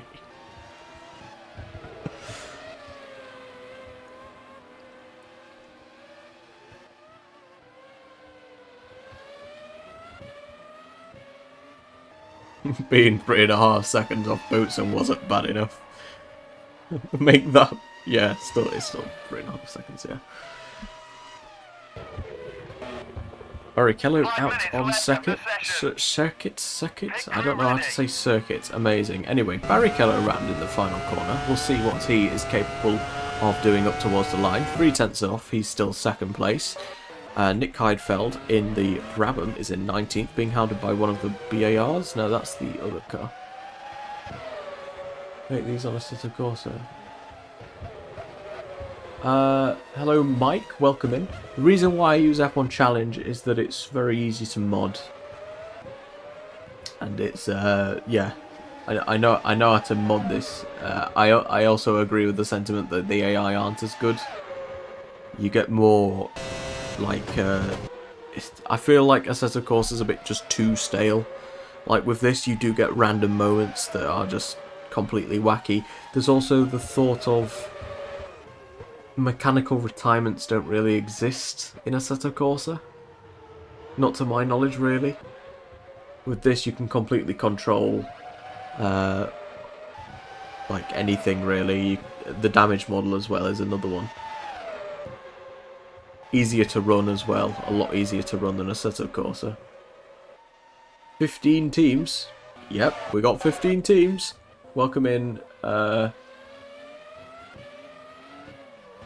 Kersey?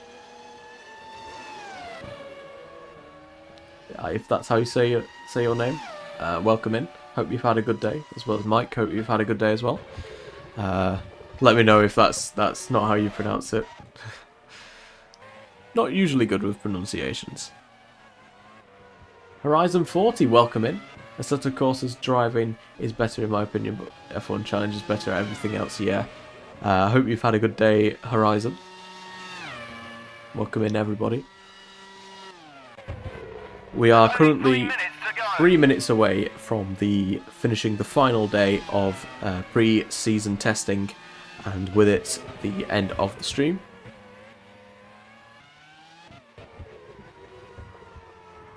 So if you want to keep up with information on this series, make sure to check out the Discord server.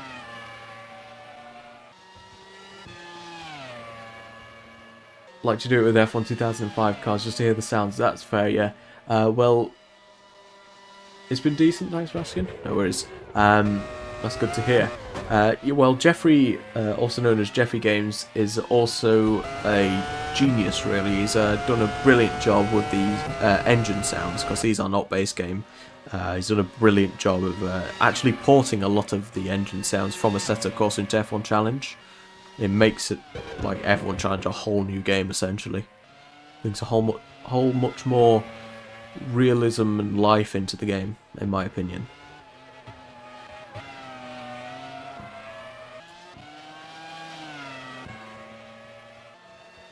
No one really improving on their lap times anymore. I think the grip on the track is kind of leveled out at this stage, and we're kind of just winding down into to the end of the session. Enrico Toccocello there, failing to improve. He is 11th place. Not a spectacular session from the Italian, but it's a lot better than what Valentino Rossi did. He was somewhere around the top 25, or the fringes of. Wish F1 Challenge had a bit of reverb, that's very fair, yeah. If the audio system was better, then yeah, 100%. But you'd need a whole new engine for your audio system and so on. And at that point, it's just not F1 Challenge, is it really? So Mark Webber is improving on his lap time. We'll go and watch him then in the Red Bull. 10 seconds off the pace seems like a win for Minardi.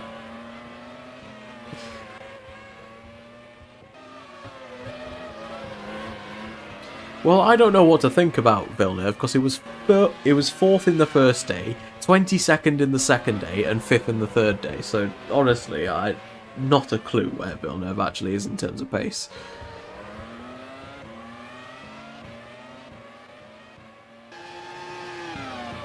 Up towards the line for Webber. He does improve. Comes to within a 10th of Michael Schumacher's McLaren. Been a great session as well for Red Bull. Obviously their first season in Formula 1. And the checkered flag's now fallen, and those that are on laps will have to complete them, and that will be all she wrote for this pre-season test. I don't think Raikkonen's going to look to improve, but he has made a significant step forward compared to 2003. It looks like he could possibly lead McLaren in terms of pace compared to Michael Schumacher. Barrichello being better than Michael Schumacher, well, I'll say Barrichello's in a Ferrari and Michael Schumacher's in a McLaren. So Michael Schumacher has been at McLaren since 2002, because this is an ongoing series that I've had since 1998. Yeah. So Michael Schumacher drives for McLaren, has 5 championships, 94, 95 Benetton, 98, 99 Ferrari, and 2002 with McLaren. He's looking for a 6th World Championship in 2004, although pre-season testing, not looking strong for Michael.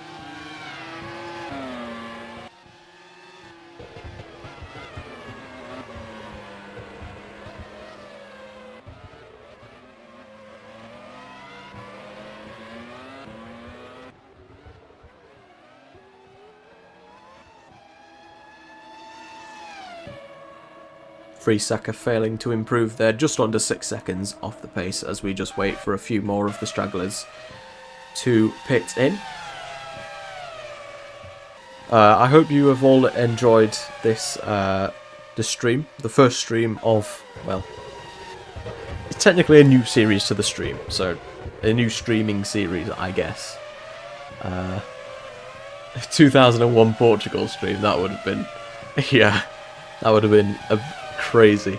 Anyway, I hope you guys have all enjoyed it. Fernando Alonso, first place, quite dominant in the end, ahead of Barrichello and Raikkonen. Premat showing some good pace. If you haven't already and you enjoy the content, make sure to subscribe. Next stream is on Monday at 6 PM GMT for Super Truck World Challenge Round 1. Keep your eyes peeled for that. And that's going to be all from me in today's stream. Goodbye.